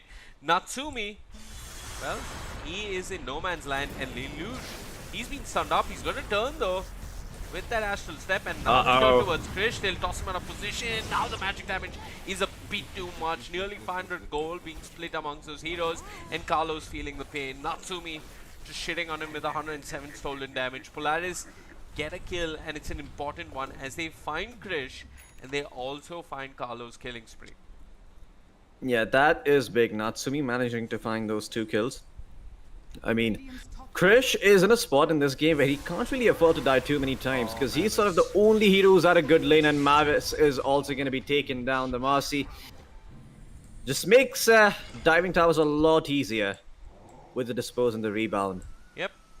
That's one thing I actually wanted to point out about the Polaris drop, is that they've got 2 heroes that can initiate and kill one hero very easily, which is the Void Spirit and the Marcy. With the rebound, with the Astral Step, they can just jump a hero and delete him. Pretty much most of the heroes on the side of TNC, like Carlo, can be picked off, Bok can be picked off. Oh yeah. So yeah, more than Carlo, it's the Warlock that I'm concerned about. If Mavis shows, Mavis dies, and Mavis needs to show because he wants to take back control of the jungle. Xavius will lift up the Warlock, but Force is not joining this fight. Up top, Ashta's been farming uncontested. I've been snoozing a bit because I haven't dropped down the net worth charts. And yeah, now if you look at the net worth, it's both the cores from the side of TNC sitting at the top. The Void Spirit just barely ahead of the Kotl. It's not been the best start in terms of lanes for Polaris. And yeah, Floki, compared to the previous game, this time around, TNC have picked a better matchup for Krish. Yeah, certainly. And, you know, Krish has been taking full advantage of that fact. He's actually kicked the Void Spirit out of the lane early on. He's managed to take his tier 1 tower. Mavs is going to be able to find some XP in the mid lane. And they're now going to try to pinch this tower down bottom. Marcy and Xavius both have TPs to get out of here, but they want to see if they can hold it on for a little while longer. Give that much more space to Natsumi to do something in the top lane, as he is going to pop the Eye of the Storm and start to, or at least look to pressure this tier 1 tower, while TNC look to find the one at bottom, but it doesn't seem like TNC are doing just that. They're instead just gonna go and show back mid. A little surprised by that, because they will still be losing the tier 1 tower top. They don't send someone to address it. And Lelouch continues to recover in this game. Yep. This is really weird. I mean, TNC are not finding a trade across the map. Now they'll try and fight bottom. There's the Spirit Vessel coming out, but Xavius, he's stolen Tsukuchi. Thank you very much. Polaris survived. They're gonna live another day in this bottom lane. TNC, their heroes a bit spread out across the map, Floki. I'm not quite sure what the play is. Eventually they'll start moving bottom, but Xavius continues to be a nuisance. Krish, he's hunting for Force. That Illuminate barely clipping Force escape, but Force will be allowed to TP. They have nothing to stop that. Mavis doesn't have the golem. He's not yet level 6. And well, this is what happens when you pick a lineup with just a single stun. Heroes can TP out in front of your faces, but I don't think that's a big problem for TNC, because again, you know, they're dropped. It's sort of like they want to be fought into. They want the Razor and the Marcy and the Void Spirit jumping into them and taking that fight, because they've got a Timbersaw and a Weaver. You know, they're more than happy to be in situations like those. But they themselves cannot really go out there and make a lot of plays, as much as they can punish the side of Polaris for doing so. Let's see what the Timbersaw decides to go for next. Sanj and Kaya queued up for now. I mean, a fair item to buy against, you know, the Void Spirit and the Marcy, just reducing that stun duration by a little bit. Wanted to ask you, do you think it's good? Think so, yeah. I mean, for what the game plan is for TNC, it's a pretty decent item. I mean, one could argue that a Yules could potentially be better, but some people might even go ahead and say, well, then why stop at Yules? Instead of trying to stop them from TPing away, why not just kill them by an axe instead? Bok, in the meantime, gets caught upon Vivek. This looks like a fight that TNC want to take. AO is going to be caught out. The sacrificial lamb, his throat slit, his blood sacrificed to the gods, and Natsumi sees that ritual from afar, is like, nope, I don't want to be a part of that cult. He's gonna try to run away, but Bok has got the tranquil boots. They will be broken by that creep. Will the solar bind come through? Yes, it will. And guess who's around the corner? It is Asta. However, he has used the Shikuchi. 60 damage is gonna be stolen away by the Razor, and that's enough to save the life of Force. So TNC will only find AU, while has become oh wow. Floki, has SE become the most worst region ever? Yeah, I think they've taken a bit too much inspiration from EU games. Like, no, please, EU games are not like this. This is NA Dota almost, because yeah, if you look at that, 15 minutes in, we saw our first golem of the game, and it was a golem to kill an enchantress. Nobody else died. Everybody ran.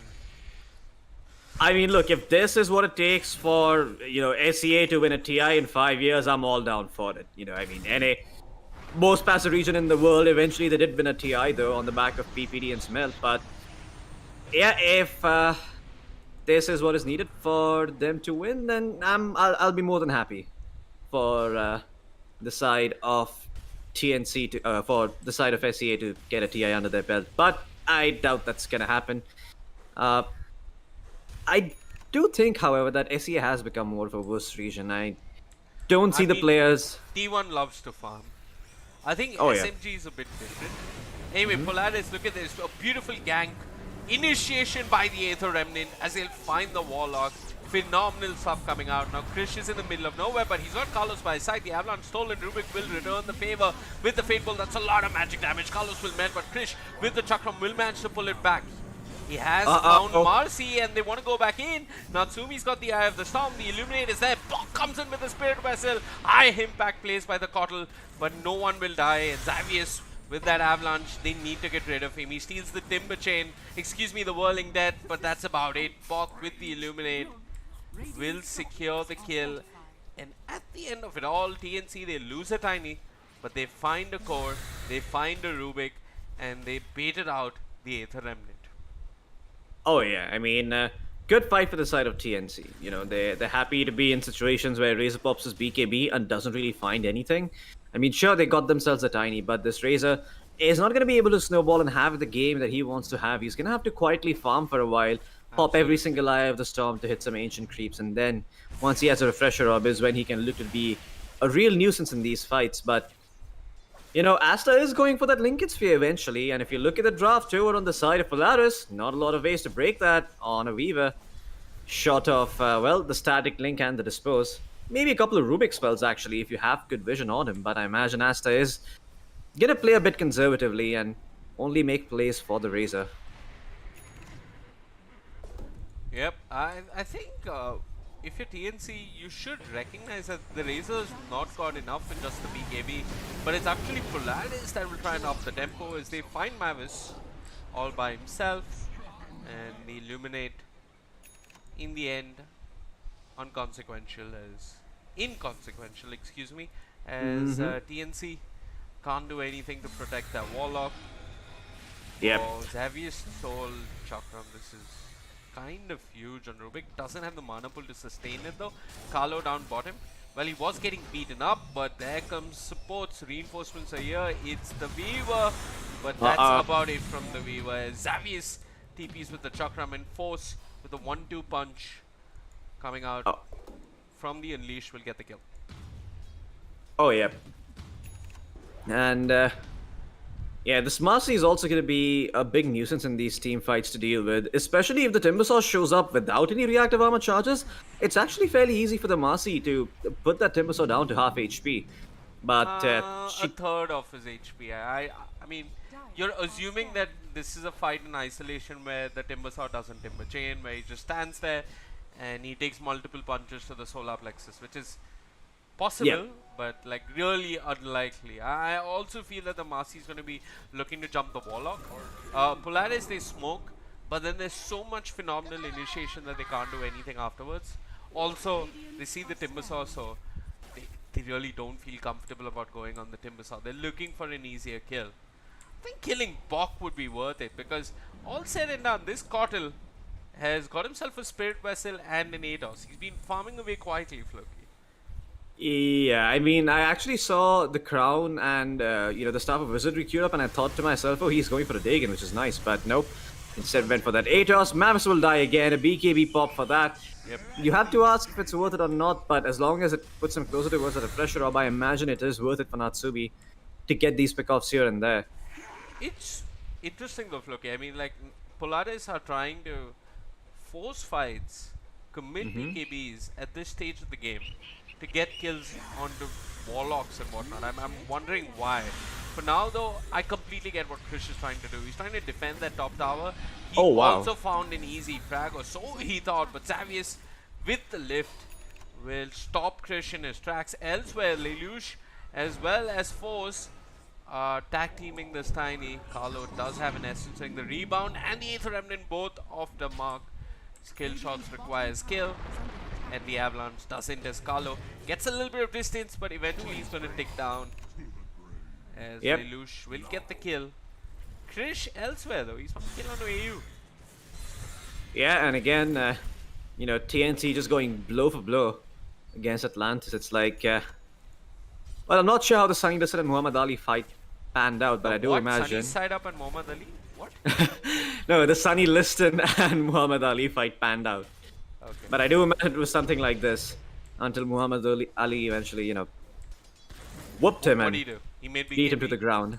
No. He beat the crap out of Sunny Liston, and Sunny Liston was a very intimidating fighter for his time. He was a very, very strong champion, but shit.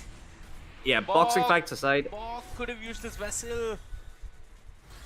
Well, no, sorry. But yeah, Xavius has a blink now. Blink Aetherland's Rubik.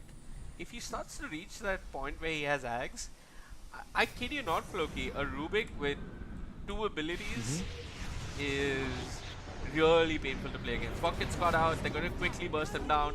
Carlo blinks forward, he tosses out the Avalanche, but I don't think Bok is getting away from this. The real question is how much damage can Krish do? They commit the Golem and the Fatal Bonds. This is where the Timbersaw needs to shine. He needs to get that damage going. He goes on to Xavius, quickly cuts him down with the Chakram. Force elsewhere though, with the Unleash will find Mavis. So the Warlock dead, but he did drop his Golem. Force's BKB really being wasted as Natsumi commits his to bring down Carlos. Force dropping really low, user dispose, gets Krish away from him, but Krish will just Timber Chain right back in. It's AU that the Timbersaw sees, and with the swarm upon him, Krish is having fun. Bitch slaps the Enchantress with the Bullwhip and then kills her. As TNC, all said and done, I think they're very, very happy with that fight flow. Most certainly. I mean, the only sad part is that they did not manage to kill the Razor, but then again, that Razor had a bunch of damage stolen, and that lasted for a while, so it's really, really hard for Aster to go in and man-fight the Razor when he's got all that damage. But it looks like they're about to correct that mistake. They know Natsumi does not have BKB. The Bullwhip is going to come through. Look at the body blocks coming in from Krish. He's buying time for the Weaver to come through. But looks like he's not going to be able to take the onslaught of damage that the Razor is dishing out. So looks like TNC will have to back out for now. They do manage to force out a bunch of TPs towards the bottom lane though. And Lelouch will end up finding Asta's courier. I don't know if there was anything valuable on it, but yeah, looks like the Weaver's gonna be fine. TNC, overall, should be happy with that. Uh-oh. Are they though? Well, doesn't seem like they are anymore. Carlo is gonna die again towards the mid lane. Bok, in the meantime, continues to farm away on the Kotl, building all the utility items his team needs. He's got himself some catch, he's got himself some save, he's got himself some ways to deal damage with the Spirit Vessel. You love to see it, but eventually this Kotl is gonna start going for those higher value items, something like a Hex or a Dagon. And that's when the game starts getting a little bit scary for Atlantis, because then all of a sudden you have this damage coming through with the Solar Bind, the Spirit Vessel and the Dagon that you have to address. And The side of Polaris doesn't really have the tankiest of heroes. They are trying to go Roshan, but I don't think Razor is the best Roshan hit out of all the heroes. The Marcy does make it a little bit easier, but I am not sure if they're going to be able to find this Roshan in time. TNC, do they know about this? Radiant's bottom tower is under attack. TNC are going for the Rubik. I mean, there's the ADOS. This time, the Blink will not come through. And Carlo, with a Blink of his own, will quickly burst down the Rubik. Force looking to punish, but the Force Staff, Bok with the Force Staff and the Blinding Light will do his best to keep the Tiny alive. But there's Natsumi. BKB, Refresher, he wants this Tiny. He'll have this Tiny. But that's about it for the Razor. Force dropping low will fall to the Beetle. As Asta comes in, cuts in from the east, finds a kill. Now they're chasing down Lelouch. And with that Aether Remnant, he's barely going to get some distance. He's got the Dissimulate, but Krish knows where he is. And Krish and Asta will clean up. That's 2 goals there for the side of Polaris, and they're finding nothing. That was a refresher. A refresher orb coming out from the Razor. The peak of this hero. And it's still not enough. There's just not enough lockdown, really. Yeah, that is a very big cooldown for the side of Polaris. TNC will say thank you very much for leaving Roshan at half HP. We will take it. Krish is going to test his BKB. It is not from China. It does indeed work. And now, looks like the side of TNC are going to have enough fuel in the tank to finally start pushing the issue and pushing the envelope and maybe forcing some tier 2 towers here. Yeah, it's an odd BKB usage, but oh, look at this. Bok, the Cottle with the blaze, initiating straight onto the Enchantress. They've got enough magic damage to burst her down. Did Bok get a Spirit Vessel charge? Yes, he did. Yep. And for a second, I thought he was a bit too far, but oh, look at this Carlo. They're going for more. Yeah, he is looking for someone, but doesn't really have vision right now. Did see the Lelouch in the mid lane, but that's not the kill you want to go for, because you don't really have the heroes nearby to follow up. And the Timbersaw is starting to really snowball into scary amounts of damage. You know, he's got himself the Sanjin Kai at BKB, so he's really survivable now. He's gonna be getting the Hex soon enough, and once he has the Hex, Lelouch could be an easy target, the Razor could be an easy target. Speaking of which, looks like they've managed to take away the Aegis from the Weaver. Can they kill him a second time? The Yule Scepter comes through. No Aether Remnant just yet. Timbersaw is gonna jump in, say, "Get down, Mr. President." Saves Asta's life, but now Polaris, they're gonna have to run away and give up this tier 2 as an Eye of the Storm was committed. A BKB is available and a Refresher Orb is gonna come back off cooldown in 35 seconds. But are they gonna wait that long? Trish doesn't feel too comfortable hitting that tower. Is gonna say, guys, let's just reset for now. We've lost the Aegis. Take the cell, get out, farm up, and maybe then with the next wave of items we can try and take, well, some tier 2 towers and maybe some more map control. So much patience coming up from Mavis there. I mean, he saw that we were getting caught upon. He considered the golem, didn't use it, held on to it, and now Polaris want to hunt. They found Krish, but can they find the skill? 4 staff mid, Aether Remnant doesn't do much. And Krish spams a voice line and walks away from it. But Polaris are still hunting. I mean, AU, not really the best in terms of starting the fight, but he's got the Rubik by his side, and there's the Void Spirit with the Axe Scepter. The silence does cause issues enough for the Weaver to want a BKB. They'll take the easy kill on AU. The Enchantress dead. Natsumi is running in, but what does he find there? He commits his Refresher. They'll find Carlo for sure. Carlo disposed, will be dead, and now Mavis is looking to be in trouble. Krish, in the midst of all of this, couldn't do much. He commits his BKB, but the damage on the Razor a lot as he's going to run away. And Carlo will buy back. Natsumi's BKB has worn off. TNC could look to reinitiate, but the gap close a bit too slow. They're not going to be able to catch up. Yeah, and again, this Weaver getting caught out is gonna just... I mean, I'm not too sure what's going on. The Weaver got caught out there for a second. He lived, but then Mavis had to go in and be the sacrificial lamb for the Razor here. And even Carlo ended up dying and buying back. So overall, that's not a bad fight for the side of Polaris, but they're still not addressing the big issues on the Timbersaw.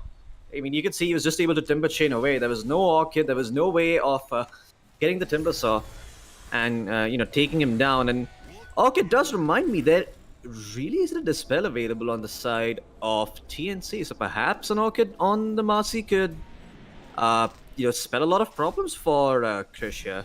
I mean, they've got the Void Spirit axe already, so they have a silence if they need it. I think more lockdown would help. Maybe Marcy going for a basher, I'm not sure. Because they have silence, they have set up with the Yules. I just feel that in these fights it's really, really important for the Tiny to not die first. If Yep. Carlo plays a good game where he can get off more than one Avatars? Avatars, yeah, the fights are going to look a lot easier for the side of TNC. Bok Yeah. is already doing his bit. He's now got himself an Aeon Disc. He's building towards a Hex. That's going to be his next item. I like the Aeon Disc. It allows him to be a little bit more forward with the ATOS, with Chakra Magic, and also the Solar Bind or Blind? Yep. The Solar Bind. Bind. And there you go. There's Mr. A on disc, and he's got Carlo by his side with the Swarm. They'll force out a BKB. Force wants to fight with the Unleash. He's doing a little bit of damage. Asta, that BKB, I mean, sure, it prevents the slow from the Unleash really affecting him, but I'm not quite sure if that was needed. And now we're reaching problem territory, Floki. Rubik has an axe. I kid you not, this is actually so underrated and so problematic. I think TNC might be facing a lot of issues in the next fight. Here with the Glimmer Cape going for the TP, but the Illuminator's there. Well done by Bok. It's going to get him a Spirit Vessel charge and a kill onto the Enchantress. 40 seconds without her, there's nothing much that TNC can do. There's no big advantage for them to pressure. But despite all that we've seen, 30 minutes in, Floki, it's a 4,000 net worth advantage. I don't think any team is running away with this game, really.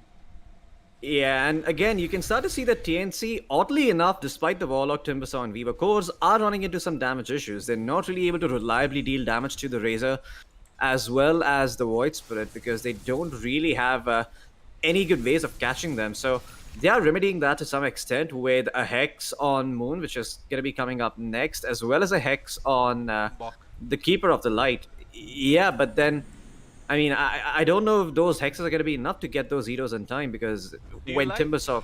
Do you like Weaver's itemization? 2 defensive items? The BKB, I can imagine why he would need that against the Axe. Is my question. Potentially, yes. I think it maybe could have been skipped. I'm not too sure what Asta was thinking. I mean, he's a high up list. He understands the... Telekinesis and Dispose, I mean... Yeah, probably. That's what he's concerned about, but... Yeah, but the next item is going to be high impact. I mean, this next item, if he manages to get it with the Aegis, if he gets a Skadi and an Aegis, they will certainly win the fight. Himself, a la RTC. He's got the rebound, but there's no one by his side. He's just going to BKB DP. Golem committed, forces TP cancel, but Natsumi doing so much work. Carlo will fall. Eventually, they'll find Force. They found the Rubik as well, and Natsumi wants the TP out. Stun. This is so embarrassing. 32 minutes in the game. People are TPing out in front of you without their BKBs. The lack of lockdown is evident. But TNC, they don't care. In the grander scheme of things, they forced out big abilities from the Razor, and they got the Marcy and the Rubik, and now they're just walking down mid. Oh yeah, and look at that, the Razor's gonna be caught out, the Refresher op, BKB, and the Eye of the Storm is gonna be forced out. Natsumi still holding on to the BKB for now. Really doesn't want to pop it because that could potentially mean TNC get to go high ground, but TNC, they will take the tier 2, they will be happy with what they've managed to get. They forced the Razor to pop the Eye of the Storm. Not the biggest of cooldowns, but then again, nice to have when you're thinking of going Roshan and Roshan is up and there's 30 seconds where you want to sort of just hit and take the Aegis for yourself. But Roshan is not up yet, so unfortunately for TNC, the mid tier 2 is all they're going to get. However, we were getting closer to the Skadi means that the next fight is going to be a lot easier for them to take. And you have to remember, the way Skadi was changed in the last patch was that it sort of does more against ranged heroes now than it did in the previous patches. And now against melee heroes, it is slightly worse. Yep. But it is good. Like, it's really good versus the Enchantress, the Marcy, the Razor. It is a must-have item, but one wonders if it came a little bit earlier, would the game be completely different. Also, I feel like Carlo needs to just spend some time and farm a 4-star. Oh yeah. They've got 2 4-stars on the team, but I see this Tiny die every time at the beginning of the fight. That's a little rough for TNC. But Polaris still very much in it. You got to remember, Floki, they're leading the series 1-0. If they win this, it is the end of the road for TNC in this tournament. Well, speaking of which, it certainly seems like Polaris are playing to win. Asta is going to be there to break the smoke. The linkage is going to be popped. The BKB is going to be popped as well. The static link on the Weaver. He's losing a bunch of damage. Take down Natsumi. He's gone down for 80 seconds with no buyback, and the rest of Polaris have to run. There's no way of dealing with these big bad heroes from the side of TNC. The Timbersaw is going to find the Rubik, and all of a sudden Polaris tuck the tails between their legs, go back to shoving out lanes, but guess what? Asta, he's not done yet. He doesn't even have his eyes set on Roshan. Roshan is not up for another minute at the least. And he's instead gonna go towards the bottom lane, see if he can find himself another pickoff. Or at least a tier 3 tower.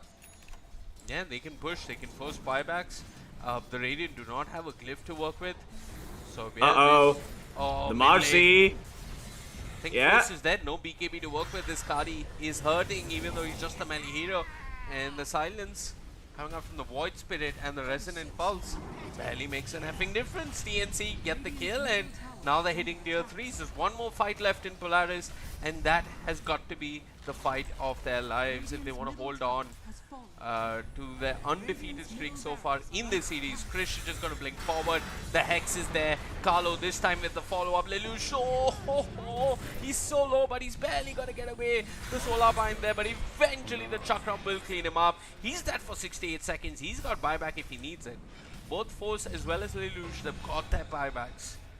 But I don't think it's worth committing just for the middle racks. And TNC, with respect, with discipline, will disengage. Rosh is on the menu. They tip their hat for now, but Polaris, that last fight is quite problematic for them. The fact that they lost Natsumi means that TNC is starting to reach that point where the Razor is no longer going to be the same threat in team fights. Well, unless the Weaver keeps doing things like this, the side of Polaris will be able to come back in the game eventually. Natsumi, well, he's got the bug on him, he's not really killing it, he's instead going to pop the Refresher Orb and the BKB, get the two Eye of the Storms up and running, but that's it, that's all the firepower the Razor had left in the tank, but they still managed to take down the Weaver. The Weaver is gone, no buyback for 100 seconds. Can the Timbersaw do the work? No. He's just going to duck his tail as well and run, and now it seems like it's TNC's turn to fall back. What the hell is happening in these fights? Yeah, sorry folks, I had a little bit of packet loss and a couple of frame drops in that fight. Hopefully it should get resolved. If not, please write a lovely little letter to my ISP because they've been sucking ass for the past couple of days. But yeah, I saw that fight. Big kudos to Force because it was Force who ran down the Weaver. This was a Weaver that was forced off. This was a Weaver that had the Shadow Word on him. So despite all of that, they just eventually find the kill on Asta, and this is a huge frag. This is going to open up Roshan for Polaris and possibly a way back into the game. The Golem not available. The Illuminate, a little problematic. The Shadow Word stolen by Xavius will heal up Force, but look at this upheaval. It's slowing down Lelouch so much. And there's Carlo with the Ava, with the toss. He needs to break the link. He'll do just that. Chris will go in with the Hex and the BKB. He wants Lelouch. He'll not have him. The Yule Scepter buys Lelouch a little bit of time. And now Krish, control, kited. He's next on the menu. The Resonant Pulse will ensure the kill for the Void Spirit as TNC lose a big core. Carlo goes back in. The Fail Bonds, the Avalanche, the toss. It's all there, but Carlo will fall just as quickly as he did cast his abilities. Chris next on the menu. This could be a tieback. It could be the end. TNC, they've lost their Timbersaw not once but twice, and the Weaver's not respawned just yet. For all their troubles, for those two buybacks, they find nothing, and one of those is a dieback. Carlo's going to go back in. He finds one. He finds Force. That 3 toss. Is it enough? No, it isn't. Asta is also healing up. Asta Tangla's back to the point where he had no HP remaining, so he teleported in and TP'd out instantly. A symphony of misplays from the side of TNC that will reduce their net worth advantage down to 7k. Fortunately for them, Polaris don't really have the best lineup to try and take away Roshan, so the threat of the Aegis is not there, but the Timbersaw dying twice is big for the side of Polaris. Oh yeah. And well, oh no, looks like the Loach is going to be caught out. The Ava toss is not going to be that the use is going to come through in time. Lelouch will be allowed to live. In fact, he's going to jump back in straight onto Carlos, who's going to be taken down. There's the whirling death coming in from the Rubik, taking away some of the strength from Tiny, but the heals and the Essence Ring will keep him alive.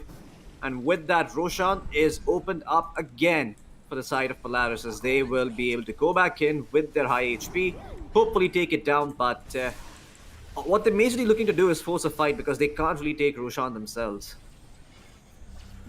They can. It's just going to be really, really slow. The Swarm, the Avatars, the Fatal Bonds, the Golem, all these need to be perfect for the side of TNC. For now, though, they'll start with the Upheaval. I don't think Lelouch cares that much. Rubik's also got a Stolen Illuminate, so he's got a little bit more burst damage to help out. And yeah, Bok continuously chipping away at the Rosh pit. Illuminates flying left and right. Oh yeah. But Polaris, they're not going like to a be tennis in the match. pit. They're not going to be static in the pit. They're going to smoke up. If they can find Asta, this is possibly the end for TNC. They see Mavis. Mavis 4 staffs away. Carlo does manage to get away. Resonant Pulse will silence the Warlock, but the Blinding Light, all of that good enough to hold back Polaris for now. TNC will buy themselves some time, and Polaris still haven't got Roshan. They have got vision of this cliff though. It is important. Asta is walking up to the high ground. He spot out Natsumi. The link gets triggered. The BKB popped. Asta wants to fight the Hex on the Razor. Golem committee, they find Natsumi. Instant buyback coming out from the Razor. You gotta remember though, the BKBs on TNC are very thin. How much can they do with these BKBs? They'll go on Lelouch. She's got the Dissimulate, and with a quick Astral Step, he gets away. Natsumi uses BKB Refresher.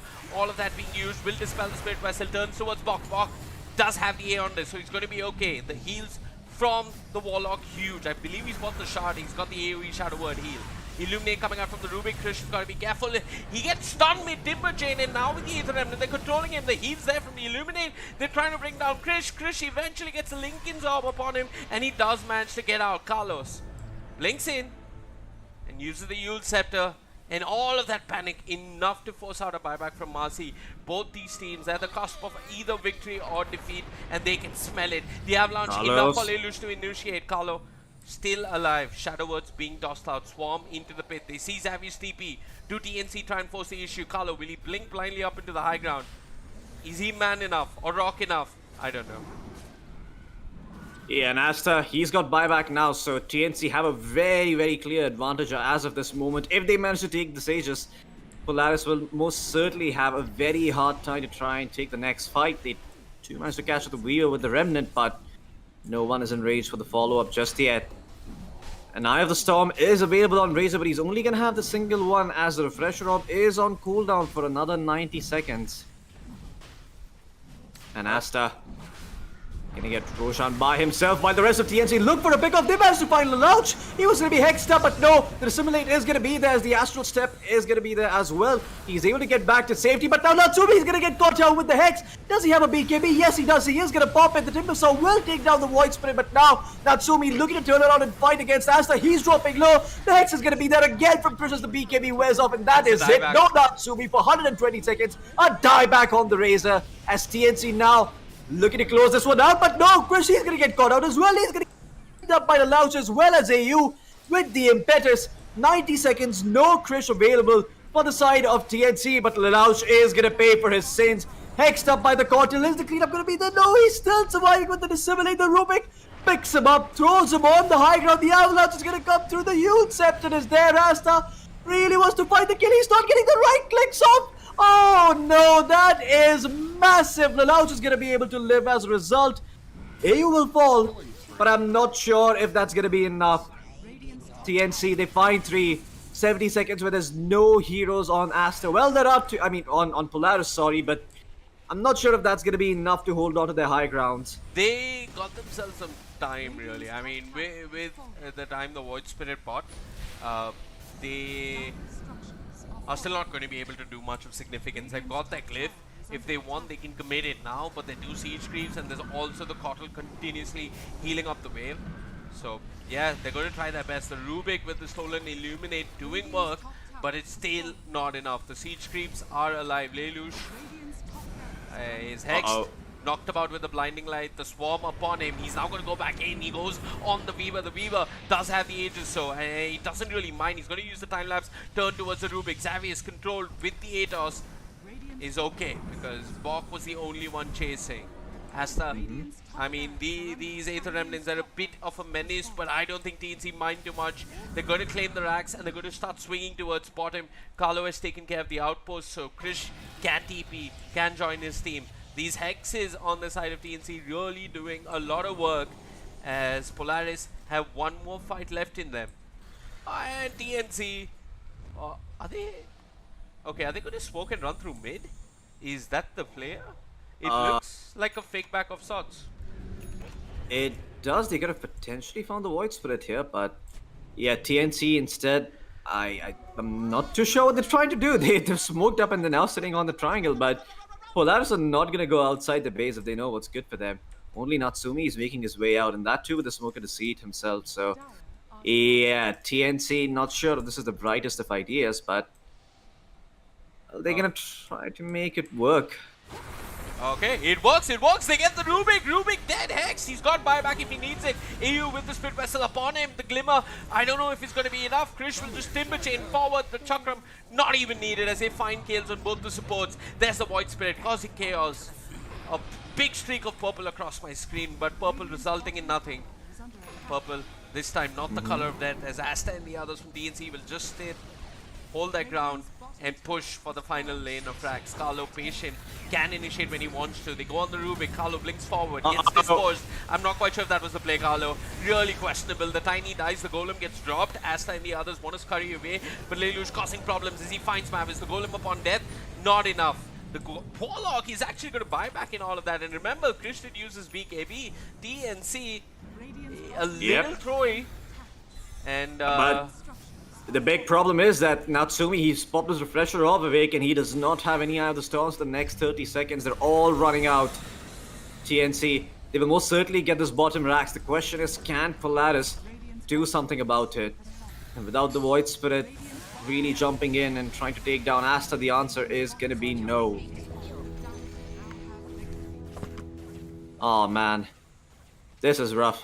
Polaris, they really tried to hold on for a long time. I didn't even know that was possible, by the way. Natsumi static linking the golem up, but yeah, this does mean that TNC, they can now kick their legs up on the couch and relax for the time being while they wait for another wave of items to come through for them. As the side of Polaris, they're gonna have to contend with the mega creeps.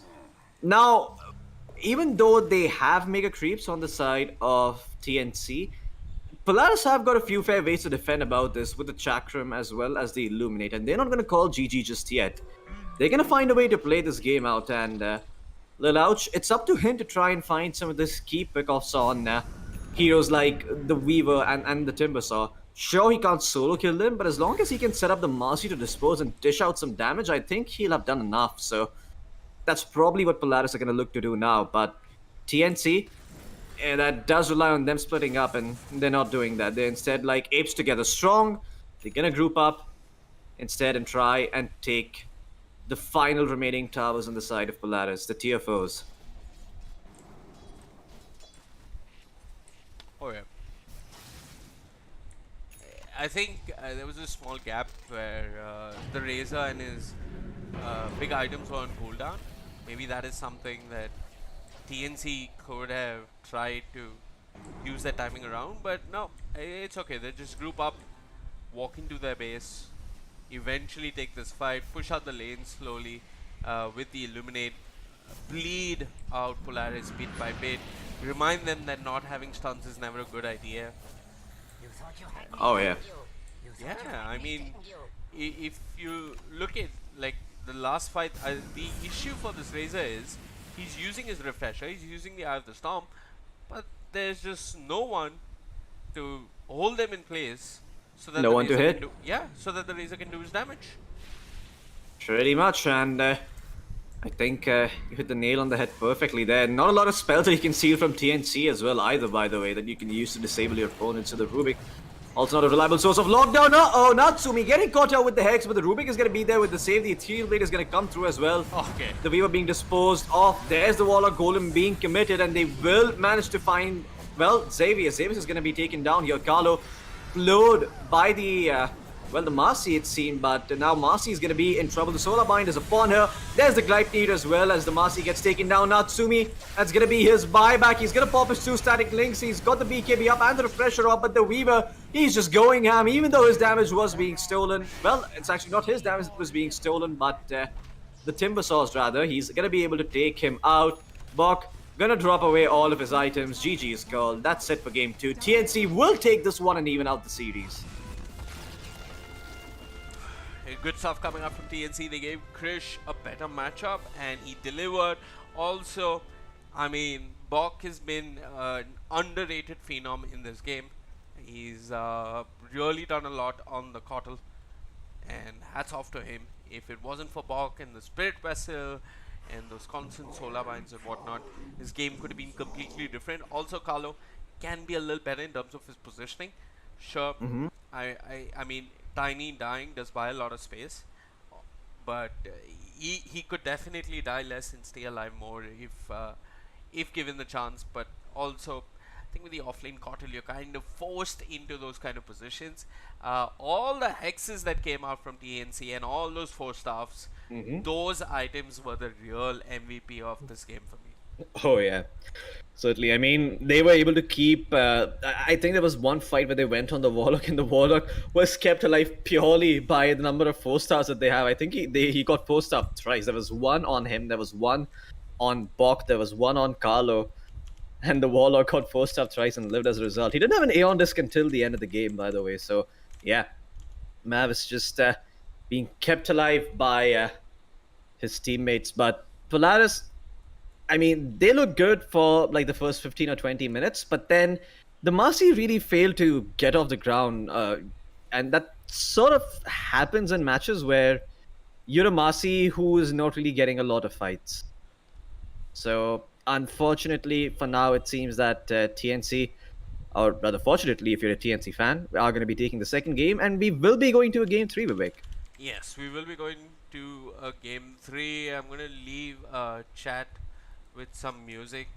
It's hopefully not going to result in a copyright strike, but yeah, I'm going to leave you guys with some music, and yeah, we'll be back for game number 3. Just going to get some coffee, and we should be right back very soon. You're watching TNC versus Polaris. This is ESL 1 Malaysia close qualifier. My name is Vivek. With me is Floki. If you've been enjoying the broadcast, do subscribe, do like, do follow us on our social media. For now, we're going to take a short break, and we'll be back with game number 3.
Don't do basic. Rolling up, we staying medicated. 1, 2, 3 on me. We get wild, but I keep it low key. On my bed, we don't do basic. Rolling up, we staying medicated.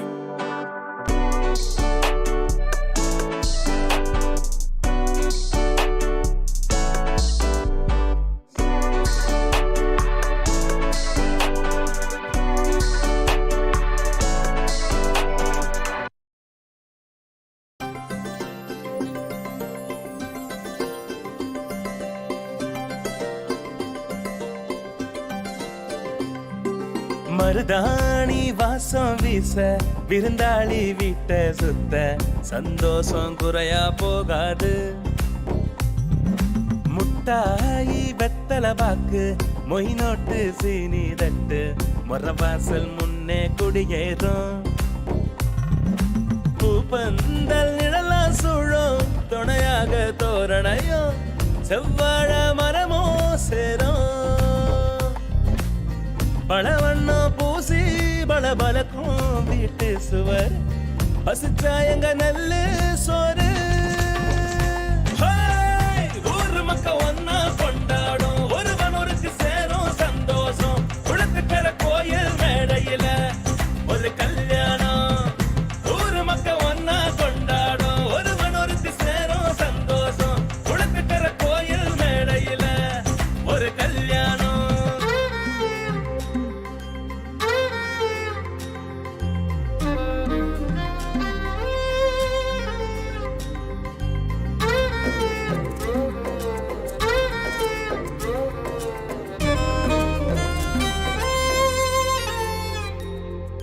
மணவாள கைப்பிடிக்க மகராசி தோள் சாய மணமேட ஏறி நின்னா மாங்கல்யமே ஹே இரு மனமோ ஒரு மனமா சேரும் ஒரு நேரம் இது கரகோஷ கொண்டாட்ட கல்யாணமே பட்டு வெட்டி கோஷ்டி பச்சை கலரு புடவ பந்தி முழுக்க கூட்டம் பாசம் உணவாக நட்டு வளர்க்க கண்ணு மொட்டு செடிய ரோசா மனசார கொடுப்போம் அத நாங்க எல்லோரும் ஊர் மக்க ஒன்னா கொண்டாடும் ஒருவன் ஒருக்கு சேரும் சந்தோஷம் குளத்துக்கர கோயில் மேடையில ஒரு கல்யாணம் ஊர் மக்க ஒன்னா கொண்டாடும் ஒருவன் ஒருக்கு சேரும் சந்தோஷம் குளத்துக்கர கோயில் மேடையில ஒரு கல்யாணம்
Tus ojos tienen misterio, tu cuerpo está en mi promedio. Y aunque lo nuestro no es algo serio, tú me tienes en cautiverio. Mami, yo estoy loco y tú estás loca. Prendo antes de hacerlo y te provoca. Una sobredosis en mi boca, de tu cuerpo adicto como coca. Hola, te dedico esta rola, pa' que cuando te sientas sola y empieces a extrañarme, llama aunque sea tarde que yo le llego, pa' estar contigo a solas. Quiero tenerte ahora y desnuda admirarte. Hoy quiero devorarte más. Te quiero cerquita de mí como mi pistola, como Reiki Rihanna, tú me controlas.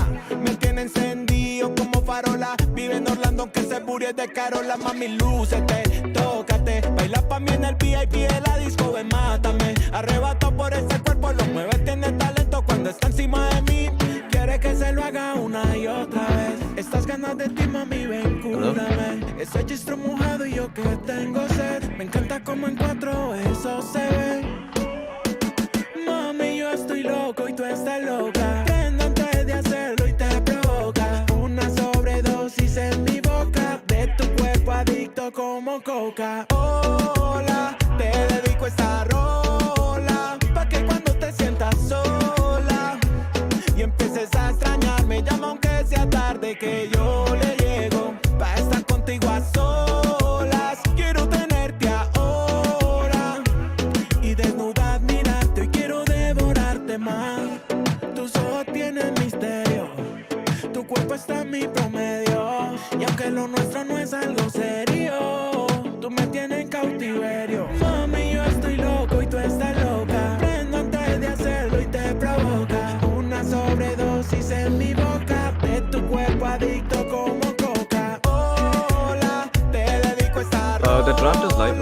pa' que cuando te sientas sola y empieces a extrañarme, llama aunque sea tarde que yo le llego, pa' estar contigo a solas. Quiero tenerte ahora y desnuda admirarte. Hoy quiero devorarte más.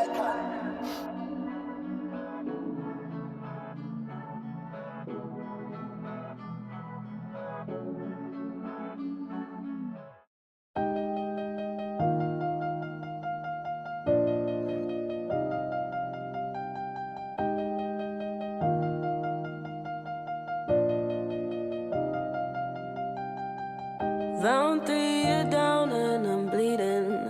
Been 6 months since we took a beating. Gloves up again despite all reason. I think we both lost the meaning. Don't stand up, haven't you had enough? We have to let this lie. We'll find each other in the next lifetime. Okay, folks, I think we're back, and I think the draft should be live. Yep, it is. Sorry, I took my It's time. okay. Yeah, so did I. It's okay. It's okay, boss. It is. It's our own stream. We make our own rules, and if you don't like it, you can go fuck yourself. Okay, this is not matchmaking, Hirak. I know. And there goes our 5 viewers. Wait, we had 5 views? Yeah, we had like 5, 6, 7 on Twitch and 3 Oh, wow. on YouTube. Considering we're a channel that doesn't cast or doesn't broadcast often, it's a bit surprising. Guys, whoever's tuning in, if you have any feedback, we'd love it. Like the feedback about our volume levels, that was great. If you want to do a 500-word essay about how some other people have done about casters such as Moxie, we'd appreciate 500-word essays written about us, Oh, yeah. because no one, not even our own parents, have used that many kilobytes of data to talk about us fondly or otherwise.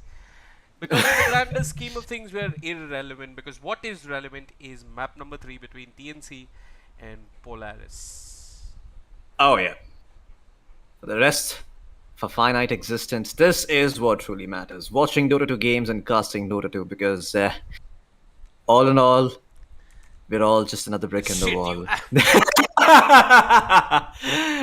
I know. I considered not saying it, but I was like, You can hit me the next time you see me, Vivek, for that. I accept that fate. But TNC, looks like they too want to slap some asses. They're gonna pick up the Terrorblade against the Marcy Warlock. And I like the adjustment coming out from Polaris as well, prioritizing the Warlock. I've seen a lot more teams do this now, and the Warlock shot is also so broken, right? Because we saw in the last game, the Warlock was constantly getting those AoE heals off, and not only do they increase your movement speed, if in the AoE you also manage to clip an enemy hero or two, Slows they movement get their movement speed slow by 10%. Yeah. Oh yeah. Yep. And on top of that, just a friendly reminder, it does do an insane amount of healing when you max it out. I believe it is around 450 heal over a duration of 8 or 9 seconds. I could be wrong about the duration though. Okay, it is 10 seconds and it is a 45 heal per second. So it is 450 healing over 10 seconds, which is pretty big in these team fights. To have somebody heal you for that much is well, it's rather hard to deal with if you don't have some AoE dispels like in the Brewmaster, or maybe if you don't have enough damage like Polaris did in the previous draft. Yep. I like that they're sticking to the Marcy though. I think the Marcy could have worked in the last game. It just suffered from being a little too... I guess you'd say it suffered from having a too passive of a game of sorts. Because if Marcy is unable to find those fights early on, what she would really like to do is just show up waves with rebound and dispose. But the draft was never really meant to allow them to do that. They never really had that much space on Right. the map either.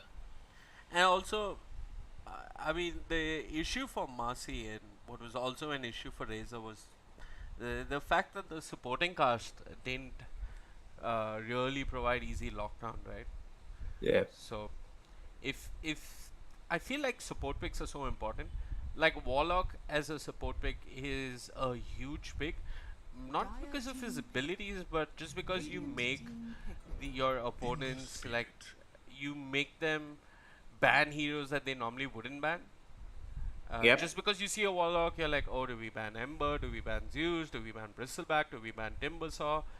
So yeah, that is the potency of the Warlock. Now, 10 seconds remaining. I like the TNC draft so far.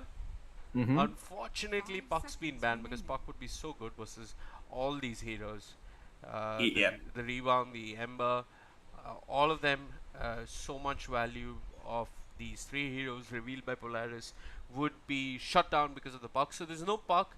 And yeah, TNC, they're probably looking at another support pick. I don't like the Rubik. Although the Rubik is not bad. Lion! There's an odd one, which is obviously not going to make it through.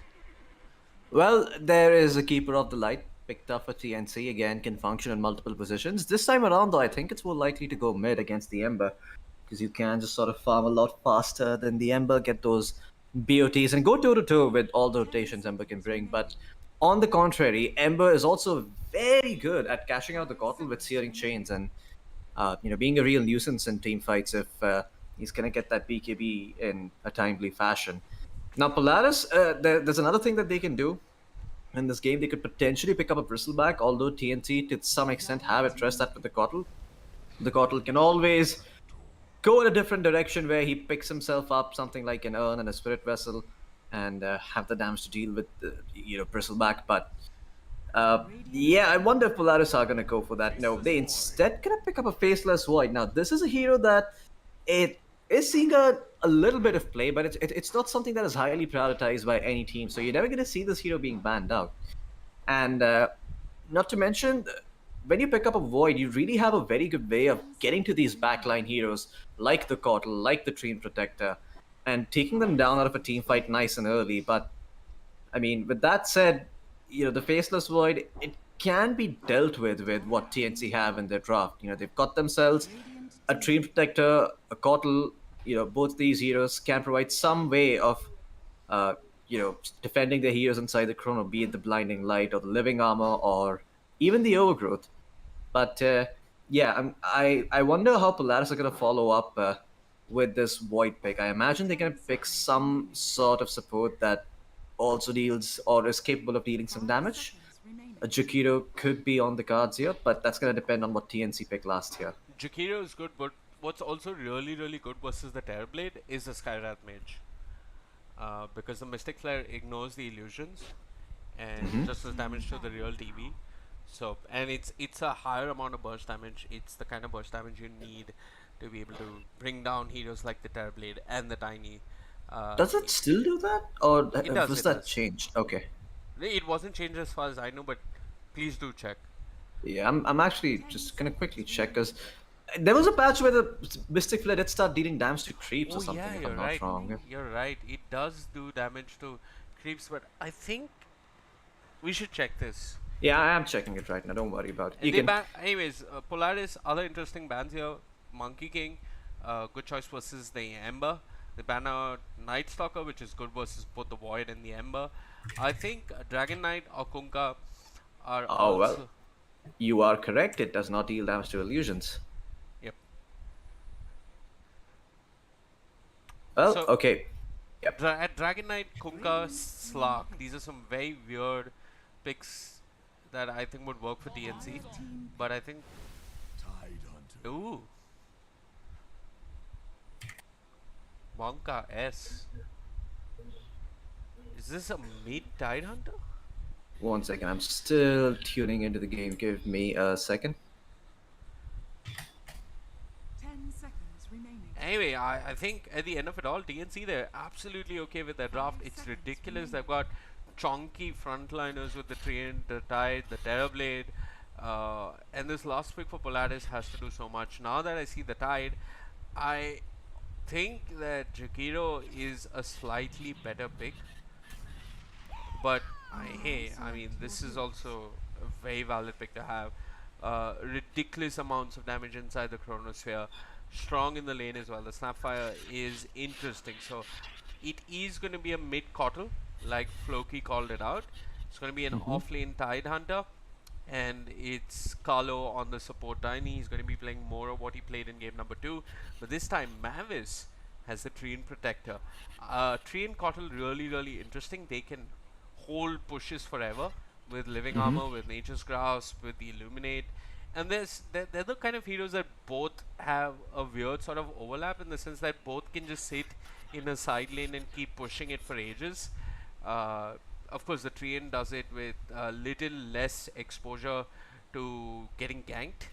But yeah, I like the TNC draft here, and I think it's going to be a difficult game for Polaris. But this game, Floki, is like compared to the first 2 games we've seen, this is probably going to be the most action-packed game, right? Because you got Chronosphere, you got Ember. There's no such thing as a passive Ember. That's yeah. Unless you're playing with me. No, there's no such thing as a passive Ember, Floki. You just call them retards. There's no such thing. It shouldn't exist. Correct. And yeah, we should be in for a fun action-packed game.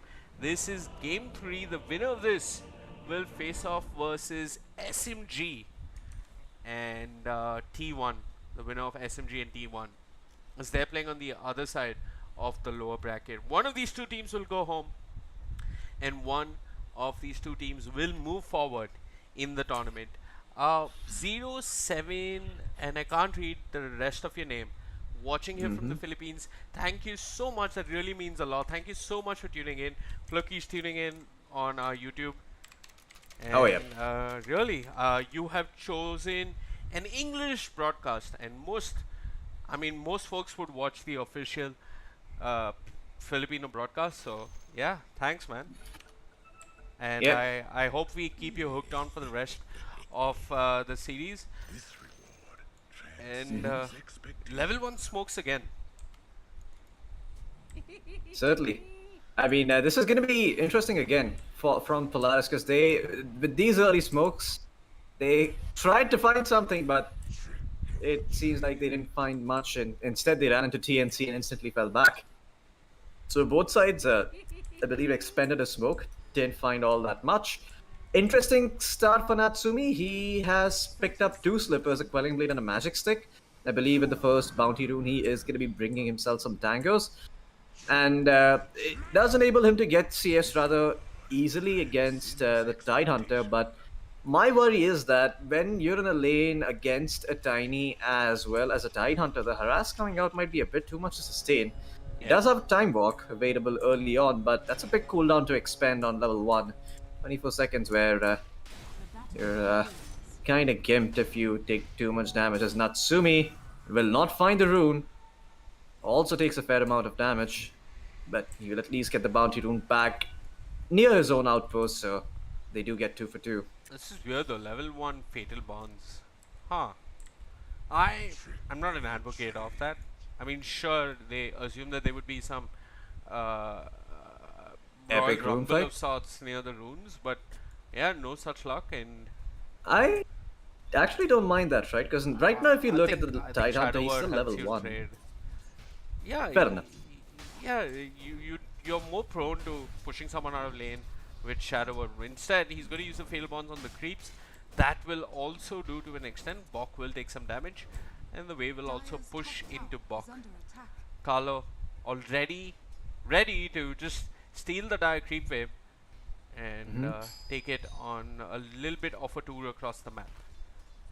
Oh yeah, just showing it the sights of the world. You have to be a little bit careful on that spot, by the way. It is easy to get blocked by the creeps and stuck if you don't have a tango, but Carlo is not going to get stunned up. He's not going to get stuck there. He's instead going to be able to catch this creep wave, and that is going to be an entire creep wave denied for the side of Polaris. Natsumi, he too will be able to deny creep wave in turn, so things stay even for now. I mean, you can clearly see that he knows how to deal with this as a carry, and as a result, he's not going to be too flustered by the enemy team taking away the creep wave. In fact, he's also going to perform the small camp pull, which means some more farm for him. So this is great. Carlo now is trying to stick around with just 2 tree grab charges, see if he can get some XP, or rather to pull the next wave, but he's already a bit too late for that, so that's not going to be happening. Instead, the next creep wave, it will meet in somewhat of a favorable spot for Bok, as he will be able to farm away.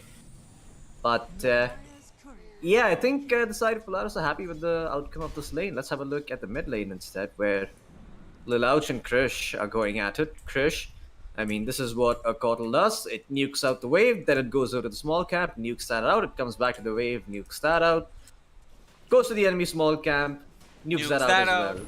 Oh yeah, it's very fun and interactive gameplay that I'm sure Valve intended when they thought about this hero, and is by all means fun and balanced and good to play against. But yeah, jokes aside, Asta on the Terrorblade down bottom, also not doing all that bad. 12-5 on the Terrorblade compared to the Marcy sitting at 6-2, although he might have overstayed his welcome. There is gonna be, I'm not sure what that spell's called, the Tree Vines, the Nature's Grasp, excuse me, but it's not enough to keep him alive. It isn't. Yep. I think lead seed was not there, or it was used, but yep, it was used and was on cooldown, I believe. But yeah, I mean, sort of the issue is that even if you take living armor with a lead seed, right, how much HP are you even restoring? Terrorblade gonna get pulled back again. Xavius, look at that damage with the Scatter Blast. He takes away half of the Terrorblade's HP, but this time around, they will find the Marcy. Not all that bad though for the Marcy, because she does come back to the lane with full HP and full mana against an Asta who is sitting at half HP. yeah. Full mana, so. But you also got to remember, Asta's got like some. You can't underestimate how tanky this Terrorblade is. 10 1 charges, infused raindrops. He just got the raindrops, so now the Scatter Blast is not going to do as much. But yeah, I don't think. I mean, they did well to find that 1 kill on TB, and they needed it because the Void was struggling a bit in terms of CS. But now he has managed to equalize and catch up with Asta. It's really important that both these cores find equal farm. If anything, the Void needs to do better because Asta, TB is just the kind of hero where you can lose your lane and go into the jungle. You don't mind too much. But Void can do the same, but he's going to farm slower in the jungle. And then you probably want the MOM or the Maelstrom, whatever that first item of choice is for you, and then move into the jungle. Down bottom, they're going to go on Asta yet again. Snapfire, didn't commit. And that was a weird hop. That was a dyslexic Snapfire. just showing us why it's not cool to make fun of mental illnesses. And also, I should take your Ritalin. Yes. I don't know what Isn't it that is. isn't that for ADHD or is that incorrect? I don't know. I think it could be, although I could be wrong. Yeah. But what's interesting here is not the mental illnesses. What's interesting here is that Lelouch from Polaris has somehow managed to get 18 denies against the Kotal.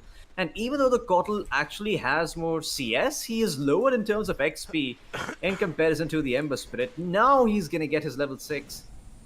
Thanks to that last camp that he managed to farm and heal up and start nuking these waves out and be a real menace. But Lelouch, he is wise to the ways of the world. He sees Carlo on the map, and Carlo only being level 2 on this tiny really hasn't managed to do all that much. You know, he comes mid, but Lelouch is like, oh, nice, there's a tiny shining XP with the Kotal. I guess that's an advantage for me.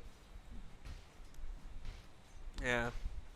It's weird though. I mean, Carlo only level 2, like you said, is going to try and punish the Ember, but I think it's Carlo who's the one being punished here. Fortunately, the living armor is there, and 3 heroes from the side of Polaris group up mid, don't get too much done.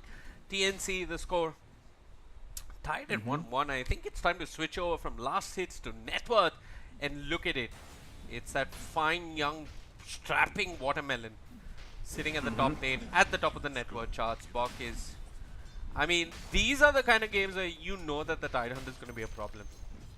Yeah, the Tidehunter is one happy Leviathan. I'm not sure if it's a dinosaur. I do imagine it's a creature from the sea, but that's what it is. It's a Leviathan, but Release the Leviathan. at least a Leviathan, yeah. So they are going to be having some Tidehunter problems this game if they don't build the right dinosaur dresser. And I also like what Bok is doing. He's just building himself a Hood of Defiance, so that way he's not going to be under threat of dying even if the Ember Spirit rotates in. So this top tier 1 tower, it's all a bit of a timer for now. I mean, Natsumi is trying to extend his stay and get what he can out of this lane, but eventually he does just move away to the jungle and get some farm. I like how he's trying to hit the Tidehunter, but he literally takes no damage. Yep. Courtesy of the Kraken Shell. I've been watching this lane for 15 seconds. It has been painful if you're a supporter of Polaris, because Bok is just sitting there. I mean, Bok is level 6, but who needs Ravage? We're not going to kill the Void. We're going to do mental damage to him, and that's going to scar him in the long term. Yeah. Middle tower is under attack. Well, Down bottom, Force Nah, and he's Travis okay. had a bit of a go, but yeah, I think Mavis was good enough, and there's Carlo with the rotation. This is what I like to see. You've got levels on the Tiny, not too much, but still Avalanche and Toss are incredibly effective spells if used correctly with the right position. But speaking of position, it's Krish who is a bit out of position. Fortunately for him though, the Shadow Word and the damage from the Ember are not enough. And was it the rune that got your breath? yep, it did. I mean, this is so important, right? The first few runes of the game, they really define how the early game goes for a team. So when I see Ports rotating in to take this, I really enjoy it. Carlo almost had that rune.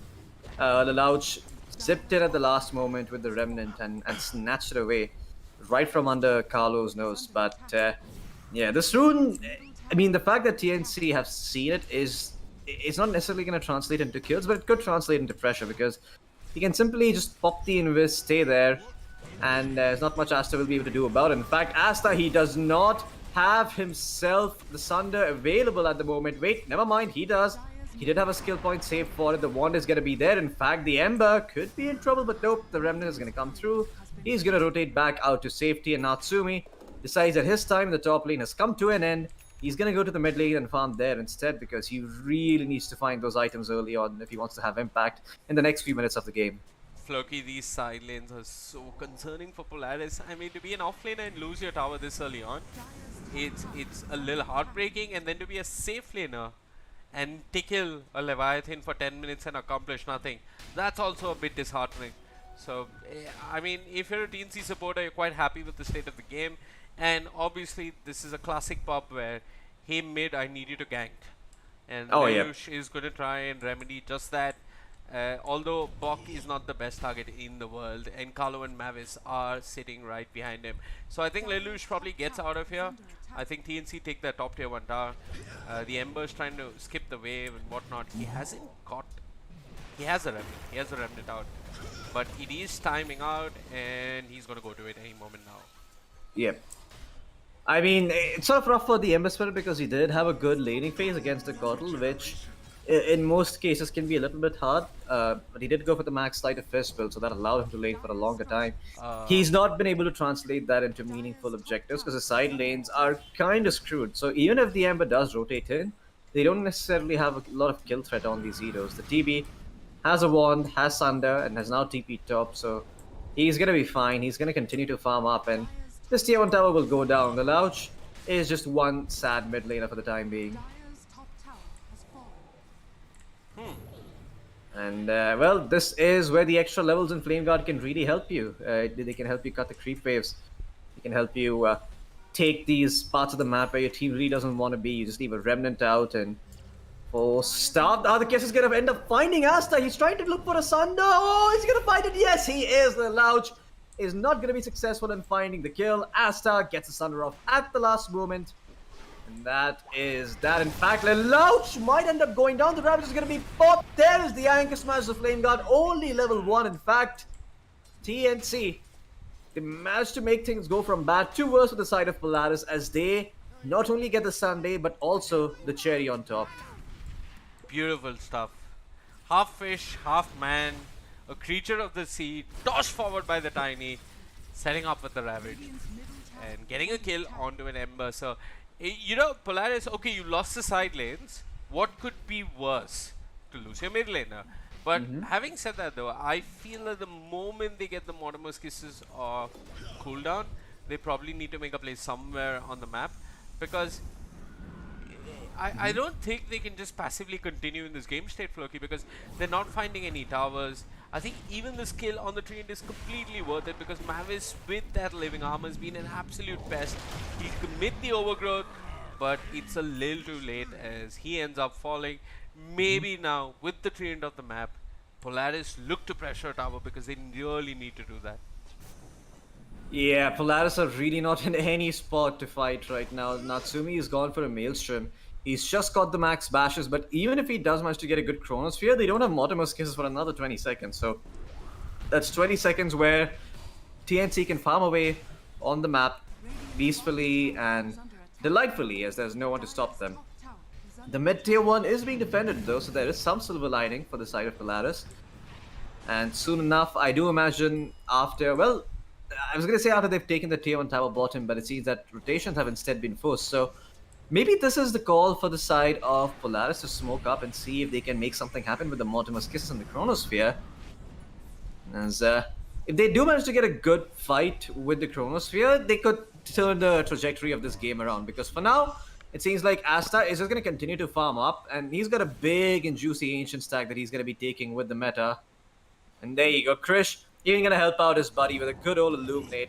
Carlo, he's literally stealing last hits from his carry. Alright, Ricardo, that, you probably deserve a report for that. In fact, no! He's gonna be punished even further. Natsumi comes in with the Chrono, and there the Mortimer's Kisses. Ah, Carlo. I mean, that's a little rough if you're TNC, but that's exactly what they were looking for on the side of Polaris. Unfortunately, it's not gonna translate into any towers because they do have a Kotl blasting out the waves. But I'm not too sure what it's gonna do. My god, that voice line is annoying as crap, not gonna lie. But, yeah, Lelouch is gonna be okay for the time being. You know, farming away in the mid lane until, well, this watermelon shows up and starts whacking away at the tower with his pot belly.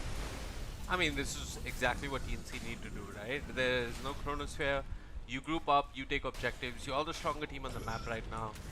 And unless Lelouch pulls off a miracle. Nothing really stopping you. Fatal Bond's committed. The Snapfire doesn't have the Mortimer's Kisses, so there's not going to be any damage to really capitalize off that. But Polaris are trying their best to defend for dear life. Their Overgrowth does get expended. It is on Lelouch. The cookie wasn't enough for the Golem. Oh, I thought the Golem was enough to disrupt the combination of spells coming out from TNC. But the Golem expended. The Ember still dead. TNC do use their Ravage and their Overgrowth, but they'll get a key kill. And I think they should be able to get this tower as well. Yeah, well, this is what I was talking about. You know, Polaris, they were going to have some Tidehunter problems this game. They have no ways of addressing this big, tanky watermelon, just knocking on their tier 1s at 15 minutes in the game. And with that, all tier 1s on the side of Polaris are gone. The map control has been diminished to an extent, and Polaris just don't have the same amount of firepower to respond back in how yet. I imagine once they have the BKB on Natsumi, they can maybe try and take some more fights, but until then, they're just sort of stuck farming away. And Lelouch is going to do his best to clear out these creep waves. Does have more points into the Flame Guard now, so can farm away, down but... bottom, force Solar Bind upon him and then Illuminate doing a lot of damage. Still going to be allowed to TP. No stun just yet for the Cautelar. Spirit Vessel charge expended. Krish is queuing up a BKB. Huh. Yeah, that's for the Ember Spirit. If he manages to jump him and if they are able to, get some sort of stun into Mortimer's Kisses combo on him, he dies. So I like the itemization coming out from Krish. Eventually, he is going to pivot into a Dagon, I believe, because I do think they've got enough lockdown, so I don't think they're necessarily going to be needing anything else. But oh, this is nasty. Yeah, TNC, they found some stacks. It's a big stack indeed, and Xavius is being slowed down even further. The rebound movement speed is just not enough, and they'll commit the Overgrowth. I think that's absolutely okay. It's one of the lowest cooldown AoE ultimates in the game. 90 seconds on the lower side of things, and yeah, 100 seconds. Okay, 100 seconds. Yes, fuck you in particular, Vivek. Thank you. In particular. But yeah, they got the stack though. That's the big win, and they are. I mean, Ember's farming. Easy. Wait, I thought this guy's been farming away, but 17 minutes in, he's got 6,000 net worth. He's. I mean, yeah, it's a little rough. Like when you see the Marcy sitting at the same amount of net worth, you're a bit displeased with the level of farm. AU gets caught out. Natsumi is in the area. Bashes are there. First hit bash in Ancient Art, which many practitioners of Void in SEA have mastered. And there you go. The tiny dice. Elsewhere, another Ravage. fight. Ravage committed, but I think the Ember's going to get away. That's the Ravage expended. A big cooldown in my opinion. Bok is still lurking around, but there's a Snapfire laying in the hurt. The Mortimer's Kisses and 5 heroes from the side of Polaris will eventually bring down Bok. That's a big kill. Not a big streak, but a big kill nonetheless. Is Polaris will look to take a tier 1 down. Well, looks like Polaris have finally answered back in how. Chronosphere was not even expended for that. Only the Dispose and the Mortimer's Kisses. So for them to be able to find these two key pickoffs is big. But then again, at this point, I think TNC are okay with letting the Tidehunter die if it means that the other two cores are farming two different parts of the map. And that is what is happening. Krish, he's defended this mid-tier 1 tower courtesy of him being a Cautel. Soon enough, he's going to have this BKB, and he's going to hit a very strong power spike at around 20 minutes where he's going to have BKB, Spirit Vessel, and Max Illuminate. The Tidehunter is going to have Ravage and a Wraith pack. The Terrorblade can show up to fight with a Mantis Cell and Meta. So, yeah, Polaris are going to have a hard time addressing that, but, it's still plenty doable if they do get the jump first. They managed to take down one hero on the side of TNC, the whole sort of lineup just falls apart, but we'll see if that happens. Yeah. For now, Polaris are just very content hitting creeps. They might lose Avius up top though, as Krish will run him down eventually. 2 eliminates used, the Chakra Magic, a beautiful spell. Removing cooldowns, a key fundamental aspect of Dota 2 taken away thanks to an ability that's not an ultimate. Scanning. Oh yeah. Well, Krish is He's got his queue up BKB.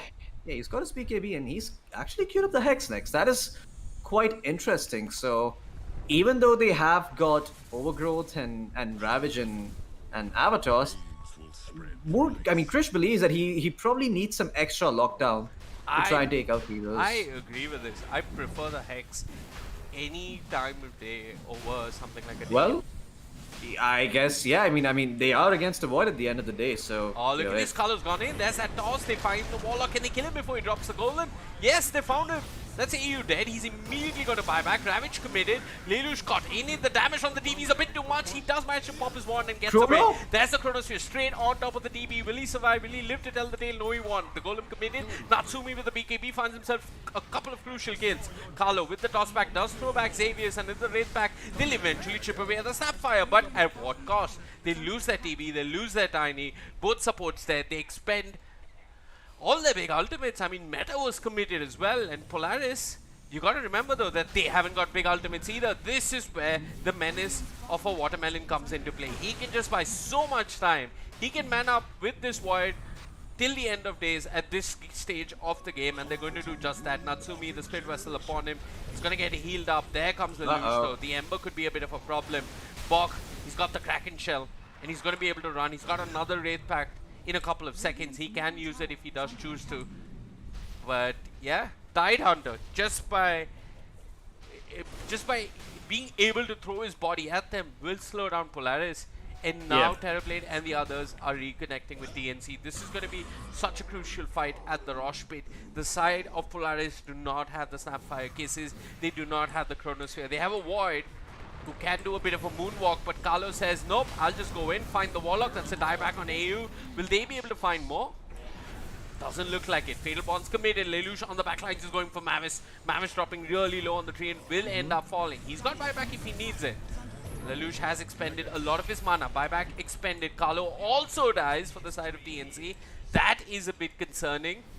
One support has bought back. Still, no one able to lay claim to Roshan. As eventually both teams take a bit of a breather.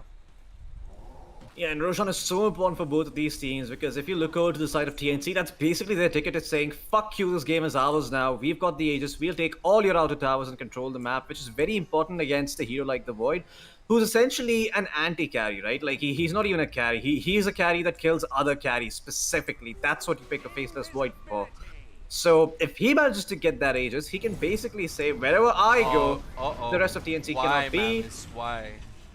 And Mavis steps a little out of bounds. That might mean that the side of Polaris gets Roshan. Ravage is up in a couple of seconds though, so it's going to be hard to contest again. But they've also got Chronosphere coming back up on the Faceless Void. So, yeah, this is going to be interesting to see if these teams decide to contest or not. Okay, It does seem like they are grouping up. Looks like Polaris are going to smoke Voids in the pit. I mean, the Treant died back, so there's no overgrowth for the side of TNC. Polaris don't do a great job at Roshan. It's clumsy at best. Bok is making his way, and the Wraith Pack Totem is also part of the party. Polaris are out of there. Oh yeah. You can Lil Shredder the Wraith Pack though, so that's a neat little interaction, nullifying a 2,900 gold item. Oh yeah. 4,900, I believe. To be precise. Yeah, 4,050, not 4,900. It's a little cheaper. But regardless, it's a big cooldown taken away from the side of TNC, and without that, it doesn't seem like they're going to be going into Roshan, although they can still prevent it from happening, courtesy of this brilliant hero known as Keeper of the Light. And Krish knows it too, you know, he's been taunting away this entire game whenever he's found some downtime, so he knows exactly what he's doing. And he's picking up this hero. Wonder what he thinks about this hero. Whether it's balanced or not, but in the meantime, the Ember Spirit is, well, he's certainly gonna be a bit of a menace in these team fights.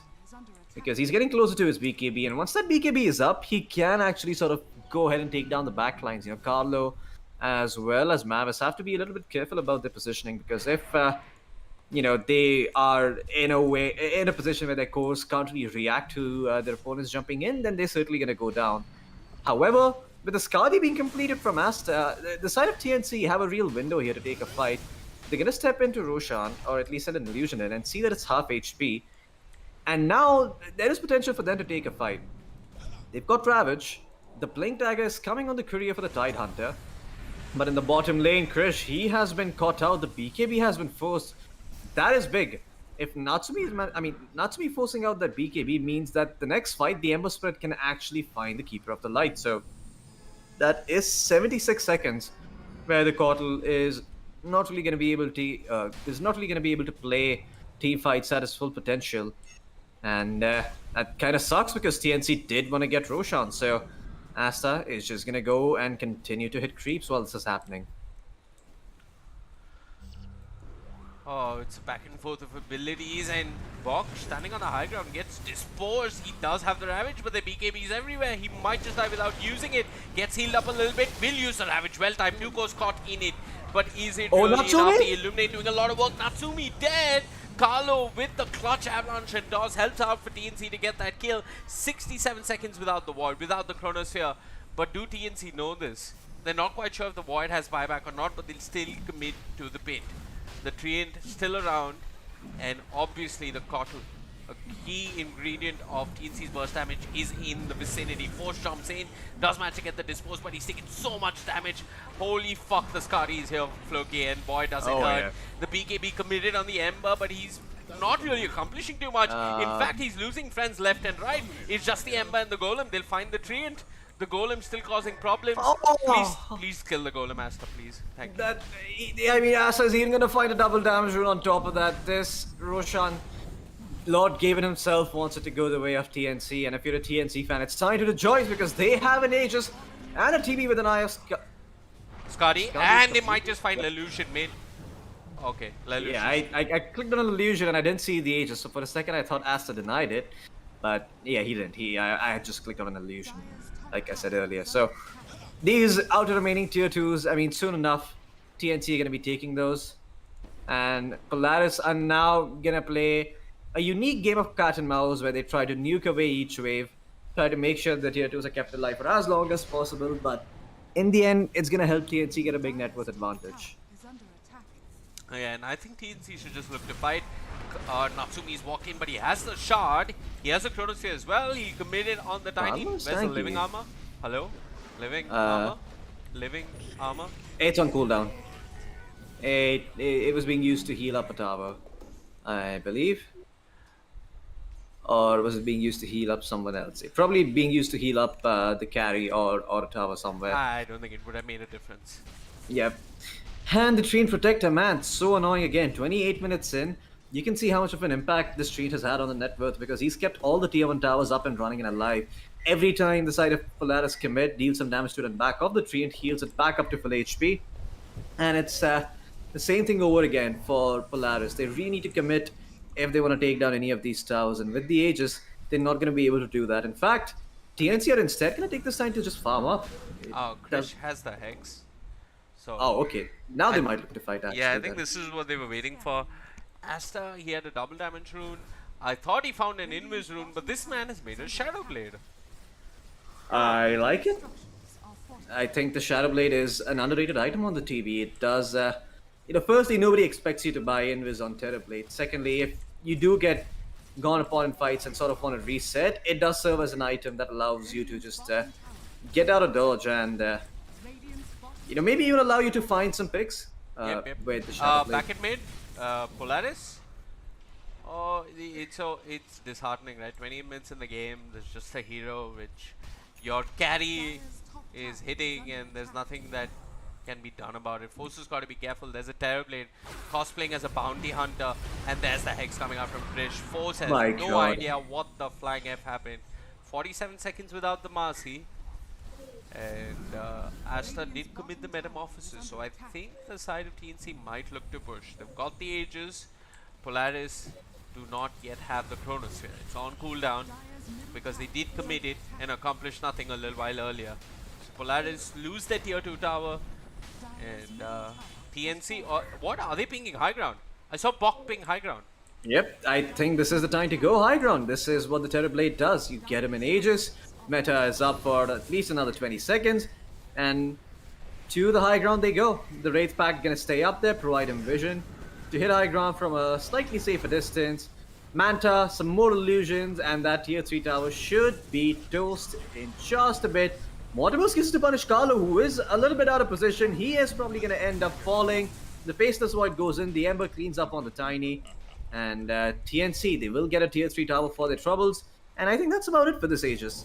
They've got another 70 seconds before Meta is back up, but they're gonna have no time to really capitalize on it alongside the Aegis. Oh So shit, they smoke next to the creep wave. I was just gonna say Polaris should smoke because there's no meta. They probably split up, and yeah, look at the minimap. TNC are split up across the map, but Polaris, their smoke was caught under vision. Do they have detection though for the Terrorblade? They see him, they'll go on the backlines, but there's no one there. Krish, well positioned, will not get caught, and for all their troubles, Polaris will now set their sights on the tier 1 tower mid. 30 minutes in, the Train Protector doing a fine job of just guarding the tower. Lelouch has got to be careful. Lost a lot of mana. Does TB have? No.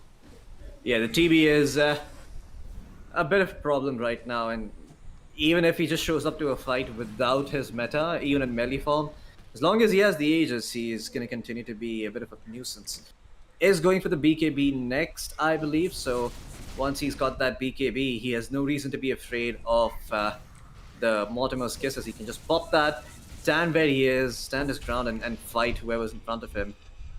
But yeah, the rest of TNC have different plans. It seems that they have smoked up and they're looking for a pick-off. They want to find Natsumi, but he's already out of there.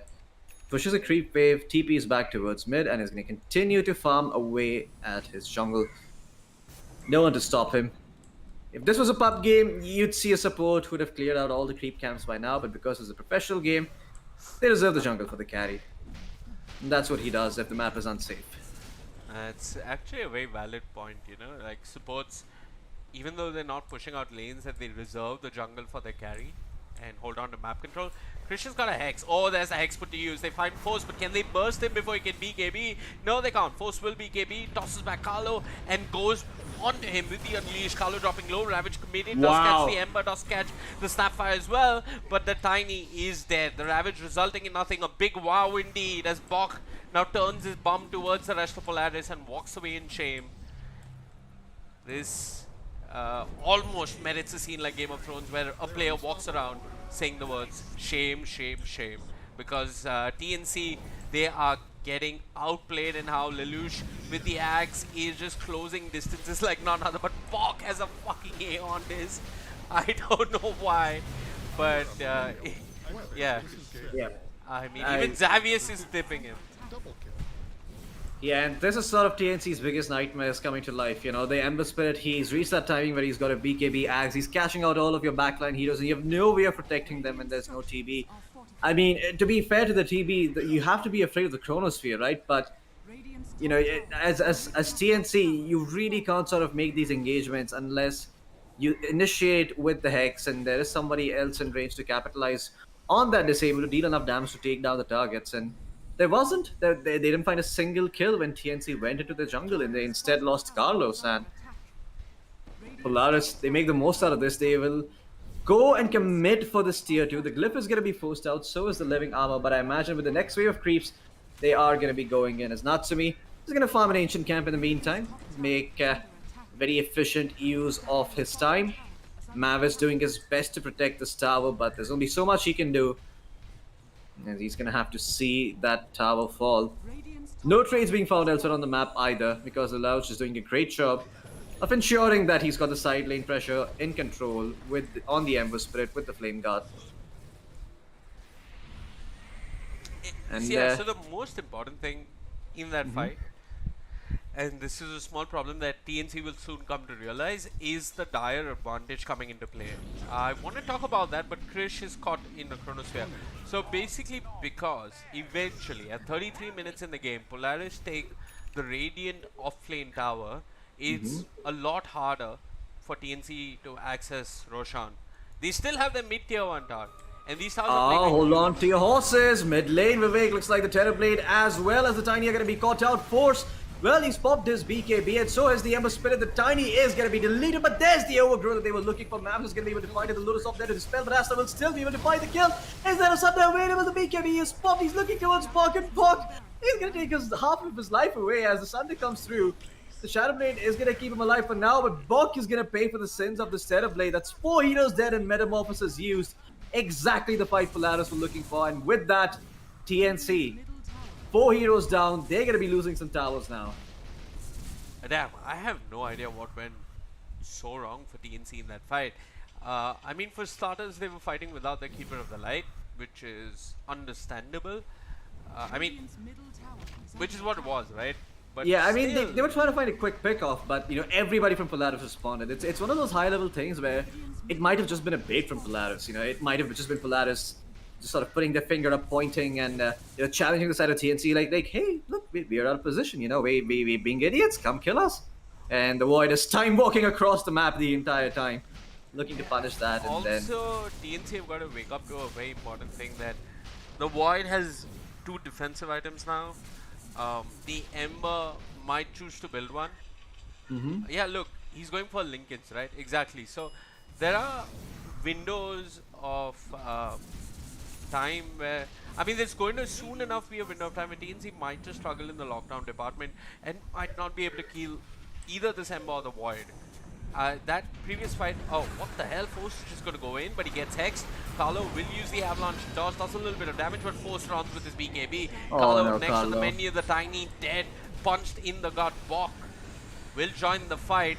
It's not looking that scary for Polaris. I mean, because of the buyback, they're going to respect that buyback. Nice overgrowth. And that overgrowth is huge. That should get them the kill on a Force. But the Chronosphere committed. Asta in the middle of it. Carlo though with the toss. Carlo will keep his Stereo Blade alive. And now with the Sunder and Hex, they'll turn to the Void. That's Natsumi dead for 99 seconds. And TNC, oh, that tiny buyback. It was so justified. If he hadn't bought back, he would not be able to toss his Stereo Blade out of the Chronosphere and save him. AU on the cliff gets Cookie to the low ground, but TNC, they've got his number. Mavis even has the shard, and they'll eventually bring down the Warlock. The real question is, will Krish find more? Looks like he will. The Hex committed. They want Xavius. The captain, the IGL of Polaris, will run with his Aeon Disc. But TNC, they can walk down mid. They've still got the TB. And they can got the meta. Yeah, they've got the meta. So they've, I mean, things were looking bad for TNC. But this game has turned back and forth. And oh, okay, they're going for Throne. This, I mean, they have the Ravage, but the Glyph is an issue. Are they going to counter Glyph? Nope, they're not. Instead, they'll go bottom. The Ember is a menace. The Fatal Bonds are in play. The Warlock Golem is available. All of these key spells for the side of Polaris. AU toss out of position. Hex won't get to commit the Golem. It's the Golem upon death that'll have to do, as he doesn't have buyback. 96 seconds without AU. He did die earlier at the cliff and he bought back to reconnect with his team. But in the end, it was of little value as they're losing Rax. Ravage committed, but both Force and Lelouch pop their BKBs. The TB dies without getting Sunder. And now Bok in the midst of them all, dropping really, really low. A Cookie hop straight on top of him. Force gets a double kill. But I want to remind you, Floki, it was a dieback on the Warlock, a buyback on the Void. And I think TNC, they're a little bit okay with that. Yeah, I mean, the Stereo Blade, if they are able to buy enough time in 70 seconds, he is going to respawn with meta. But Polaris, they've got other plans. At this point, Roshan is the most important factor in winning the game, and guess what? He's up. He just had an Aghanim shot to offer. And, well, with that shot, I believe it's probably going to go to the Marcy, so you're going to have some ways of saving heroes, or it could even go to the Ember, actually. The Ember could very happily take that shot and do a lot of wonderful things with it. Warlock already has his, and so does the Snapfire, so yeah, it's going to be a shot for the Ember. And that means that he's going to have a lot more remnants to work with in fights. Well, TNC, they've got a bit of a problem now, as the Faceless Void does have time walk for the time being. They are looking for the Cortal, but a mislight of exchange from Lelouch means that Krish will be able to live for a little longer. He almost got caught out there. I mean, Polaris are walking down mid, but yeah, Carlos might die. Okay, quick enough to blink away. But the pressure on the side lanes is problematic. Like, one member from Polaris has to deal with the waves. And now TNC, all 5 of them are up. But they've got to remember though, they're fighting Indian ages. And that could be the real difference maker.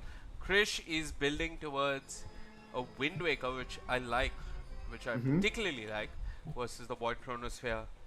And even the Marcy, who can just throw you out with Dispose and do enough for the cookies to come, for the Mortimer's Kisses to come through. So it's a decent item. When you use Wind Waker on an ally, the ally cannot move as opposed to using it on yourself, but it's still OP to just like save any ally from a Chronosphere. Yep. Oh yeah, absolutely. I mean, that is going to be quite a bit of a problem for the side of Polaris to deal with, because they don't really have any way of addressing that unless they manage to find the Cortal first. But even then, he's got a BKB and a Wind Waker, so that means he's going to be staying alive in these fights. And I have to say, soon enough, once this Krish has his Wind Waker complete, I think the TB might actually be able to fight. He's going for the Satanic next. I mean, I understand the logic behind it, but I can't help but think if Aeon Disc would be a better choice over here. Yeah, I mean, the downside is that if he does get caught out and he pops meta, he's not going to be dealing any damage. So that is 2.5 seconds where the TB is ineffective in a team fight. And those 2.5 seconds can be pretty costly depending on where your supports are positioned. But yeah, the Satanic is definitely going to allow him to, turn the fight around if he does manage to survive the Chrono. He's going to have Sunder, he's going to have Satanic, he's going to have lots of ways of keeping himself alive. And that's pretty much what the Terrorblade needs for now. Natsumi will finally find the tier 2 mid 41 minutes into the game. But TNC, they are knocking on the high ground of Polaris down bottom. Those 2 Siege Creeps and Illusions is such a nuisance to deal with. There's even a set X cap on them to try and to make sure that even if they do get stunned up, there is that quick 40% CS resistance coming through. Although with that said, TNC looks like they're going to try to make a move over here. As the TB with the Silver Edge did seem like he was going a little bit forward, but no. That was the Ninja gear actually. Oh, that was... Wait, no, that was a Void who used the Ninja gear. My bad. Yeah. Alright, yeah, that makes sense. Penta at Sword found for the side of Polaris. Let's see what neutral items there are. They've got a Telescope, a Witchbane on the Marcy, Ninja Gear on the Void, and a Penta Edge Sword being dropped as well for, the Marcy's more damage for her in team fights. Over on the Radiant side, or on the side of TNC, we've also got Ninja Gear, a Set X Cap, a Flicker, a very good item to have against the Void, and also... That Flicker is now a Spell Prism on Bok. He gave up the Flicker for a Spell Prism. I don't mind that actually. The low cooldown on Aeon Disc and Ravager is pretty good. Chris is toggling between a Ninja Gear and a Quickening Charm, and Mavis wants to hold on to the Keen Optic. Well, yeah, Mavis could really use any neutral item, I imagine. He could pick up the Psychic Headband, maybe? Be really good for him. Yeah, it is. It is pretty good versus the Ember. Yeah, for now though, it seems that both teams are at a bit of a stalemate, as the Aegis is still going to be there for another 30 seconds. Satanic finished on the Void, so he can go toe-to-toe with the Terrorblade. And TNC, we have a lot of map control as of now. Carlo is doing what he can on the Tiny by cutting out creep waves, but yeah, doesn't feel safe up top, has not got any vision. He is just gonna say goodbye, TP out, and probably smoke up with the rest of his team to see if they can find some sort of pick-off. Age is expiring in 4 seconds, and Polaris are well aware of the possibility that TNC might try to group up and do something. Oh yeah, TNC have grouped up. It's Carlo leading the charge. If Polaris lose a fight here without buyback, it could be really problematic. The TB illusion getting a little bit of information, but it's a real TB with the Shadow Blade. How can you not expect a Sentry Ball to be there? He's going to man up nonetheless. And Natsumi versus Asta in this 1v1 anime duel. Natsumi commits the Chrono, gets rooted, will dispel it. courtesy the load is up. Elsewhere, Lelouch, he's gone on the back lines. He wants to bring down the team. Ravage. There's the Ravage. Box setting up. Lelouch will take care of one, but they find a tree and they lose a Marcy. This is problematic, and now Carlo, he wants in. He's controlling Lelouch. The break applied. Lelouch will manage to remnant away. They use the golem to disengage, and Polaris have to run as there's a Keeper of the Light running straight at them. A buyback coming out from the Dream Protector, as now the Void will use the Ninja gear. The Glyph is available for the Dire, but they're not going to use it for these racks as TNC get another lane of barracks. They don't have the Ravage, they don't have the Overgrowth, but they know fully well that Natsumi doesn't have the Chronosphere. Xavius blinks in with the shot. It's cute to look at, but it's causing more problems than doing him any favors. Lelouch goes in with the Remnant, but he's not hitting anybody. And now Asta will turn. They'll turn towards the Ember. The Illuminate there with the heal. Carlo there with the Avalanche. Lelouch gets 4 staff out of there. Natsumi goes back in, but Carlo, he's got an A on this. He's going to be okay. Natsumi and Marcy are trying to bring him down, but Asta doing so much work. Lelouch dead. They're trying to bring down the Tiny, but at what cost? They lost the Ember. Ember buys back. Bok ends up falling. Carlo with the buyback of his own. The Sunder comes through, but the Bashes are there. Marcy doing a work. The Blinding Light pushes them all back as Polaris are a bit concerned as to how much more they could lose in this fight. Lelouch did buy back. He wants Krish. Krish has got the Wind Waker though, which style points gapped out. Does not to get away, but Asta concussed. Courtesy the Snapfire, Scatterblast will be brought down. At the end of it all, it's okay for Polaris, but they lost a lane of frags and they expended 1 buyback. That is nuts. The fact that they managed to find the Terrorblade towards the end there. He was almost out of there, but I think the Ember Spirit or someone caught a glimpse of him. Or sorry, not the Ember Spirit, but rather the Faceless Void caught a glimpse of him, and as a result was able to take him down. As now the Faceless Void, well, he's got himself that 20% backtrack, so he can man-fight the Terrorblade. And the Terrorblade is going to be getting meta soon in 20 seconds, and Polaris would really like to force a buyback right about now, because if they can play for the next Roshan. They've hexed the Void, but well, that 25% backtrack is really strong. You know, I was talking to someone about this the other day. A friend of Krish, he goes by the name Azzy. Nobody really likes him, but he was saying that you almost always want a bigger Chronosphere. I was telling him that, but Yuragi and others are taking the backtrack talent. And I think Azzy's point was that if there's something which is going to burst you down, then maybe it's worth it. Yes. So I think that's the issue that Natsumi is trying to address. A lot of damage being tossed out into Polaris and Natsumi in particular, but with the time off, he's going to shrug it off. The tier 3 alive and healthy. No glyph for the side of TNC, so they're just going to watch. The living armor not enough. But it's a tier 3 tower, and if this was a patch where there were shrines, it would matter, but now it doesn't. Oh yeah, this is nuts. I mean, Polaris, they're at this point in the game where if they manage to find the Terrorblade, they can most certainly kill him, but they need the Chronosphere to do it. I don't think it's that easy, Floki. He actually struggled to kill the Terrorblade the first time they fought.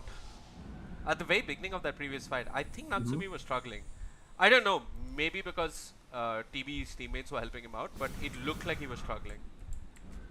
I think it's just the fact that he had to pop his BKB so early on, but I don't think the Terrorblade is as strong as he would like to think. Sure, he's got a Satanic and a BKB. Wait, never mind, a Ravage is going to be found. A secondary Ravage is also going to be there thanks to the Refresher up, but the Marcy comes through and the Dispose is going to keep the Faceless Void alive for the time being. As the side of TNC now look to disengage, but they're going to end up losing the Tree Protector for 100 seconds. No buyback available. Carlo's also going to have his A on the spot. The Remnants are going to help Lelouch disengage. And now the re-engage with the Chronosphere as well as the Mortimer's Kisses. The Wind Waker keeping the Terrorblade alive. Can he find the Sunder? No, he's getting bashed. He's going to get taken down. 100 seconds. No Terrorblade. He does have the buyback, however. Carlo going to be next on the menu. Surrounded by 2 cores on the side of Polaris. He gets beaten to a pulp. The Watermelon's going to be next. And that's it. TNC, they've lost 3 of their heroes without a buyback. Chris is going to buy back right away, and so is the Terrorblade, and Polaris will back off for now. But will they really just leave this? I mean, are they going to just disengage after winning that fight? I don't think the answer is going to be yes. They certainly go for Axe over here. Natsumi? They want to, but it's hard. I think what's working for the side of Polaris is that there's no glyph, and yeah, they know this, they're going for tier 4s, but it's going to be a bit labored. The good news again for Polaris is that the Treant is not close to respawning. Oh, look at Asta though, look at Asta. There is no backdoor protection. He's trying to go for the rat play here. He's trying to cut some creep waves. Can he actually succeed? No, the Ember Spirit is there. He knows that the Terrorblade is gonna attempt something funky, but now they might end up losing Asta. No gem available on the Ember though, so Asta will be alive for now. The Boots of Travel out. He's gonna be okay, and Natsumi has not found a single set of barracks over here in the Radiant base in the meantime. Well, Might be able to find the range racks. Yep, Natsumi takes that down. Tracks, but I want to remind you that play from Asta was so good because for some reason this man has beauty and Shadowblade, Silver Edge, whatever. He could walk down mid and he forced a huge reaction. I mean, that reaction was panic personified coming out from Polaris because AU as well as the Snapfire Xavius, both of them TP'd back. I mean, AU did cancel his TP on the Warlock despite not having the Golem, but still Polaris, they didn't get the best outcome. When you think about it, there were 4 heroes there for in excess of 45 seconds. They get a range barracks, they're a bit puzzled as to what to do with the advantage. You can imagine how sweaty they are, how confused the comms must be, but at the end of it all, they get themselves a Roshan and they get an Axe. Do they give the Axe to Void? Oh, I love it. Yep, I love it. I love the Void Axe. It is ridiculously good. Yeah, but what's weird is that Lelouch took the cheese and instantly ate it. Oh my god. There's KYXY, he'll deny in ages. Lelouch will eat the cheese. Yeah. That's what he does. SEA. Oh, yeah. I mean, this is Southeast Asia, right? They don't want an unfair advantage. Certainly. Yeah. So, yeah, looks like the side of Polaris, they're going to be working without a cheese, but hey, they've got an Aegis and an Axe on the Void. That should be enough of a power spike, and with this Axe, actually, the Void is going to be quite disruptive.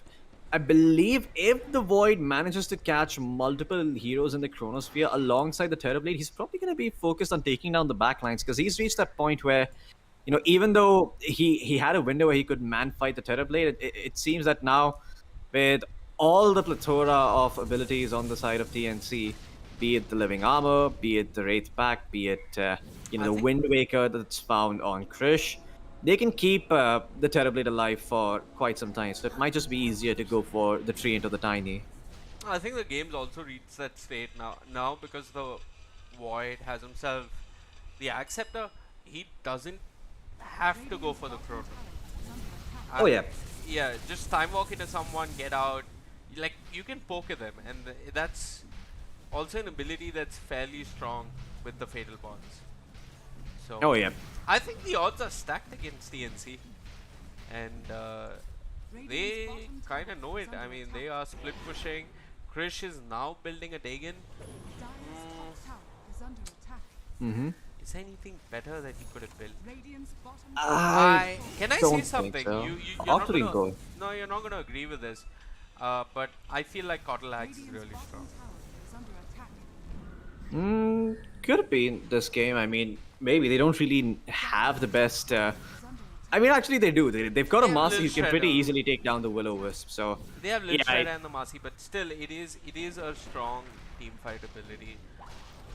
And we saw that despite 2 Ravagers, Natsumi just gets tossed out of there with the disposal. Oh, okay, there's Ravage by Bok. Bok's gone in Carlo with the follow-up. It's decent. They've There's triggered a an Terrorblade. AU What? will be forced back with the Glimmer Cape. I mean, Bok is a refresher, so he can go again. The problem Carlos is is dead. I mean, What? Carlo. Excuse me. Yeah, Carlo was there behind to follow up and try and kill the Warlock, but they didn't manage to kill him off, and Carlo is gonna pay for his destroying sins. his magic stick. I don't know.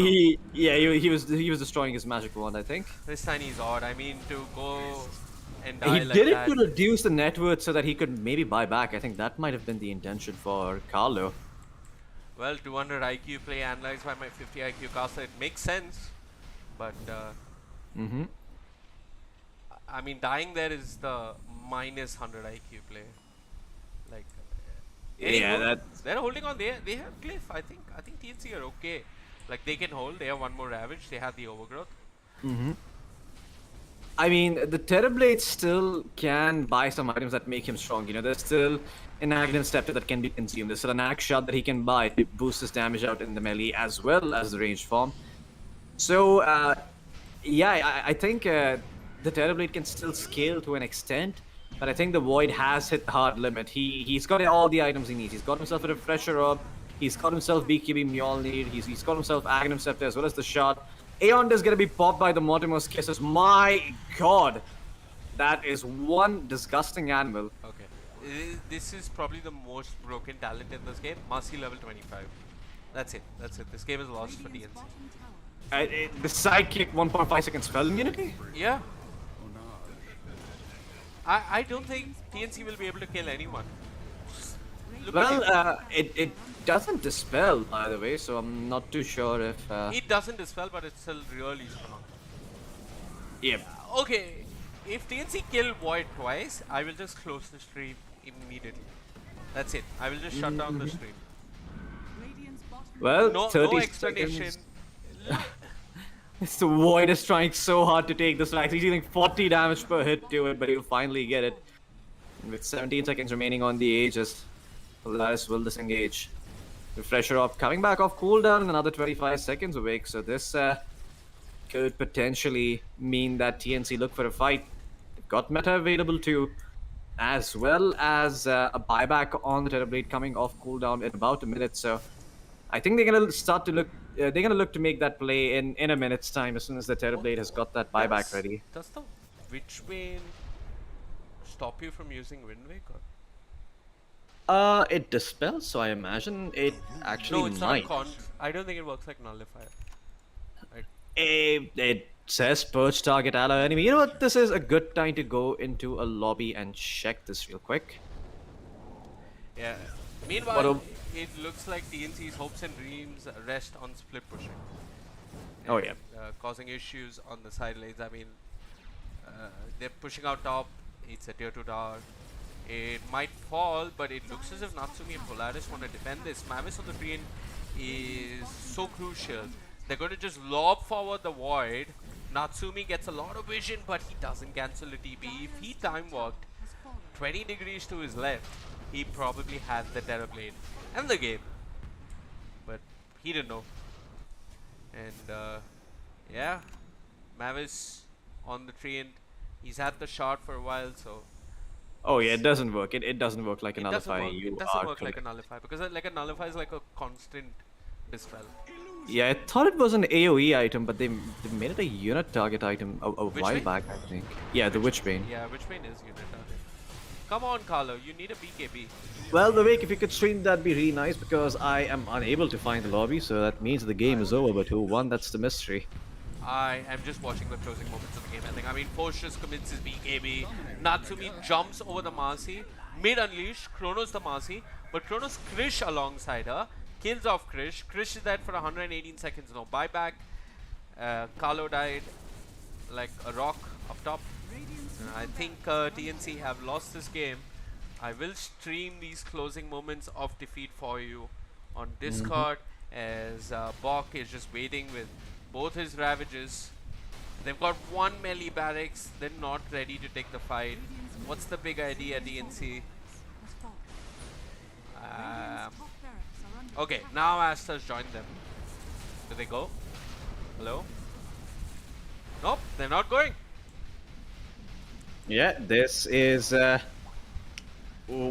mean, they've got one set of frags remaining in the bottom lane, a final range set of frags. That's probably where they're gonna buy back, but yeah, this is looking a little rough. This is the final set of frags going down for the side of TNC, and I believe that might be the game. And even though the Tide Hunter was a menace early on, Polaris, they held on. The Ember, he managed to find the Aghanim Scepter, the BKB, the Lincoln Sphere, came back in the game, became a nuisance. He's now eaten the Aghanim Scepter, become a nice big fat boy, and has also bought a Deegan in its place, so... Yep. TNC, these are the final moments in the Terrorblade. Just not even trying to fight Natsumi right now. This is disheartening stuff. I mean... Yeah, I just wish the Terrorblade tried to do something. A butterfly I wish picked the up for the Tide Void tried too. to do something.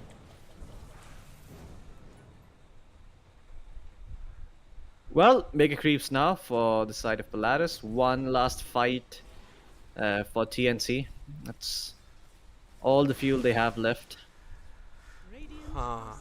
But if they do win that, there could be a rapier on the menu, and perhaps a turnaround victory against Mega Creeps. But that is unlikely. Kudos to Natsumi.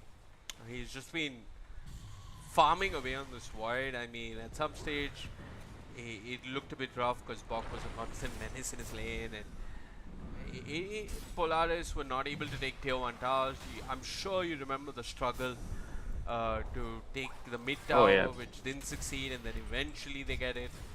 But yeah, at the end of it all, they persevered, and they're sitting with a 37,000 net worth advantage.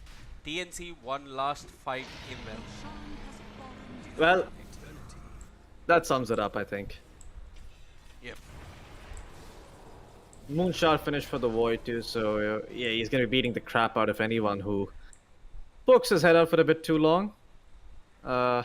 Asta going for one final Hail Mary play, it seems. But at least he's gonna try to go for the outpost to help his allies TP in. Nope. Oh, wait, they see the Terrorblade. Oh, this could be big. The pings have come out, the TPs are coming in as well. The Terrorblade farming away for the time being. The Chronosphere not there, though the Silver Edge is gonna keep him alive. Oh no, never mind, they see him, the Marcy with the gem. They are gonna be able to spot out Asta. He is trolling them, though the illusion bait is gonna be there. The BKB popped as well, but the Chronosphere is gonna be there. That is it. The TB is dead. Does he have a buyback? Yes, he does, but not too sure how much of a difference that's gonna make. 120 seconds down for the count. He forced out the Chrono, but Void has Refresher Shard and Refresher Orb. Yeah, he's got a couple of different ways to get that Chronosphere back up and running, so not gonna be easy for the side of TNC to hold on. And guess what? They are also finding the tier 5 neutral items on the side of Polaris because they've pretty much got all the map control in the world. Krish, he did manage to get one neutral item.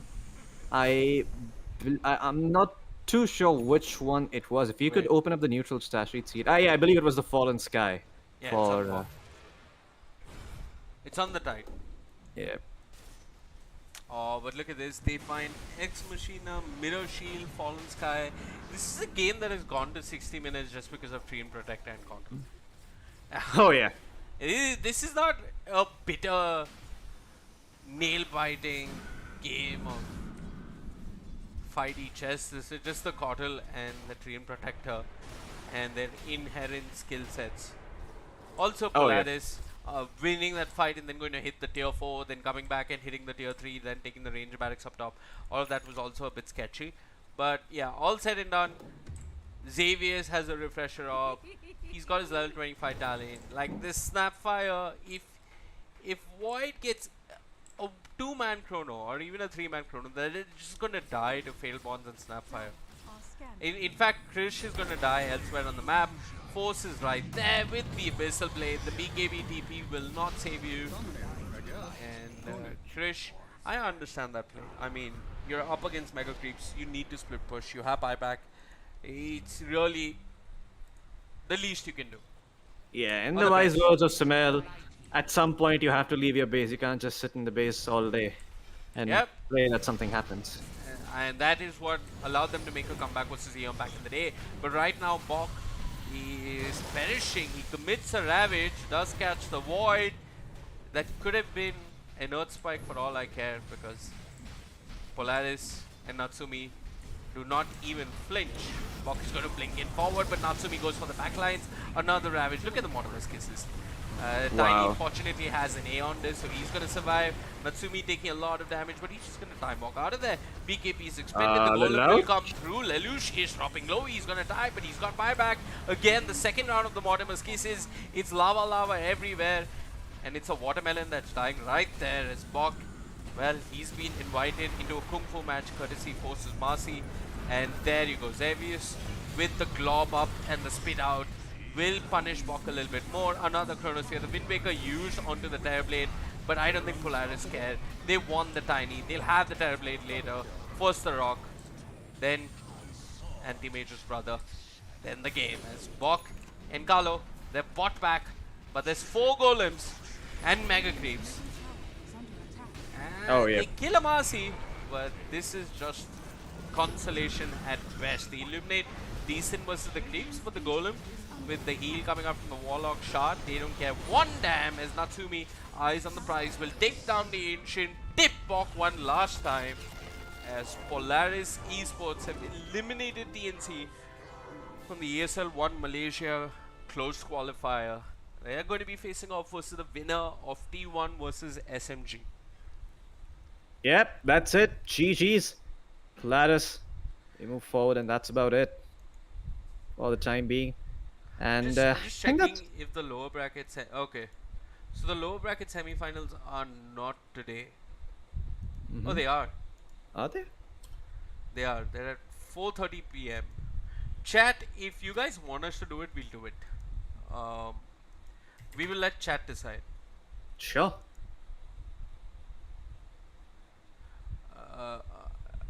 Chat, once again, do you want us to cast the lower bracket semifinals, or it doesn't matter? It's supposed to start in half an hour. Yep.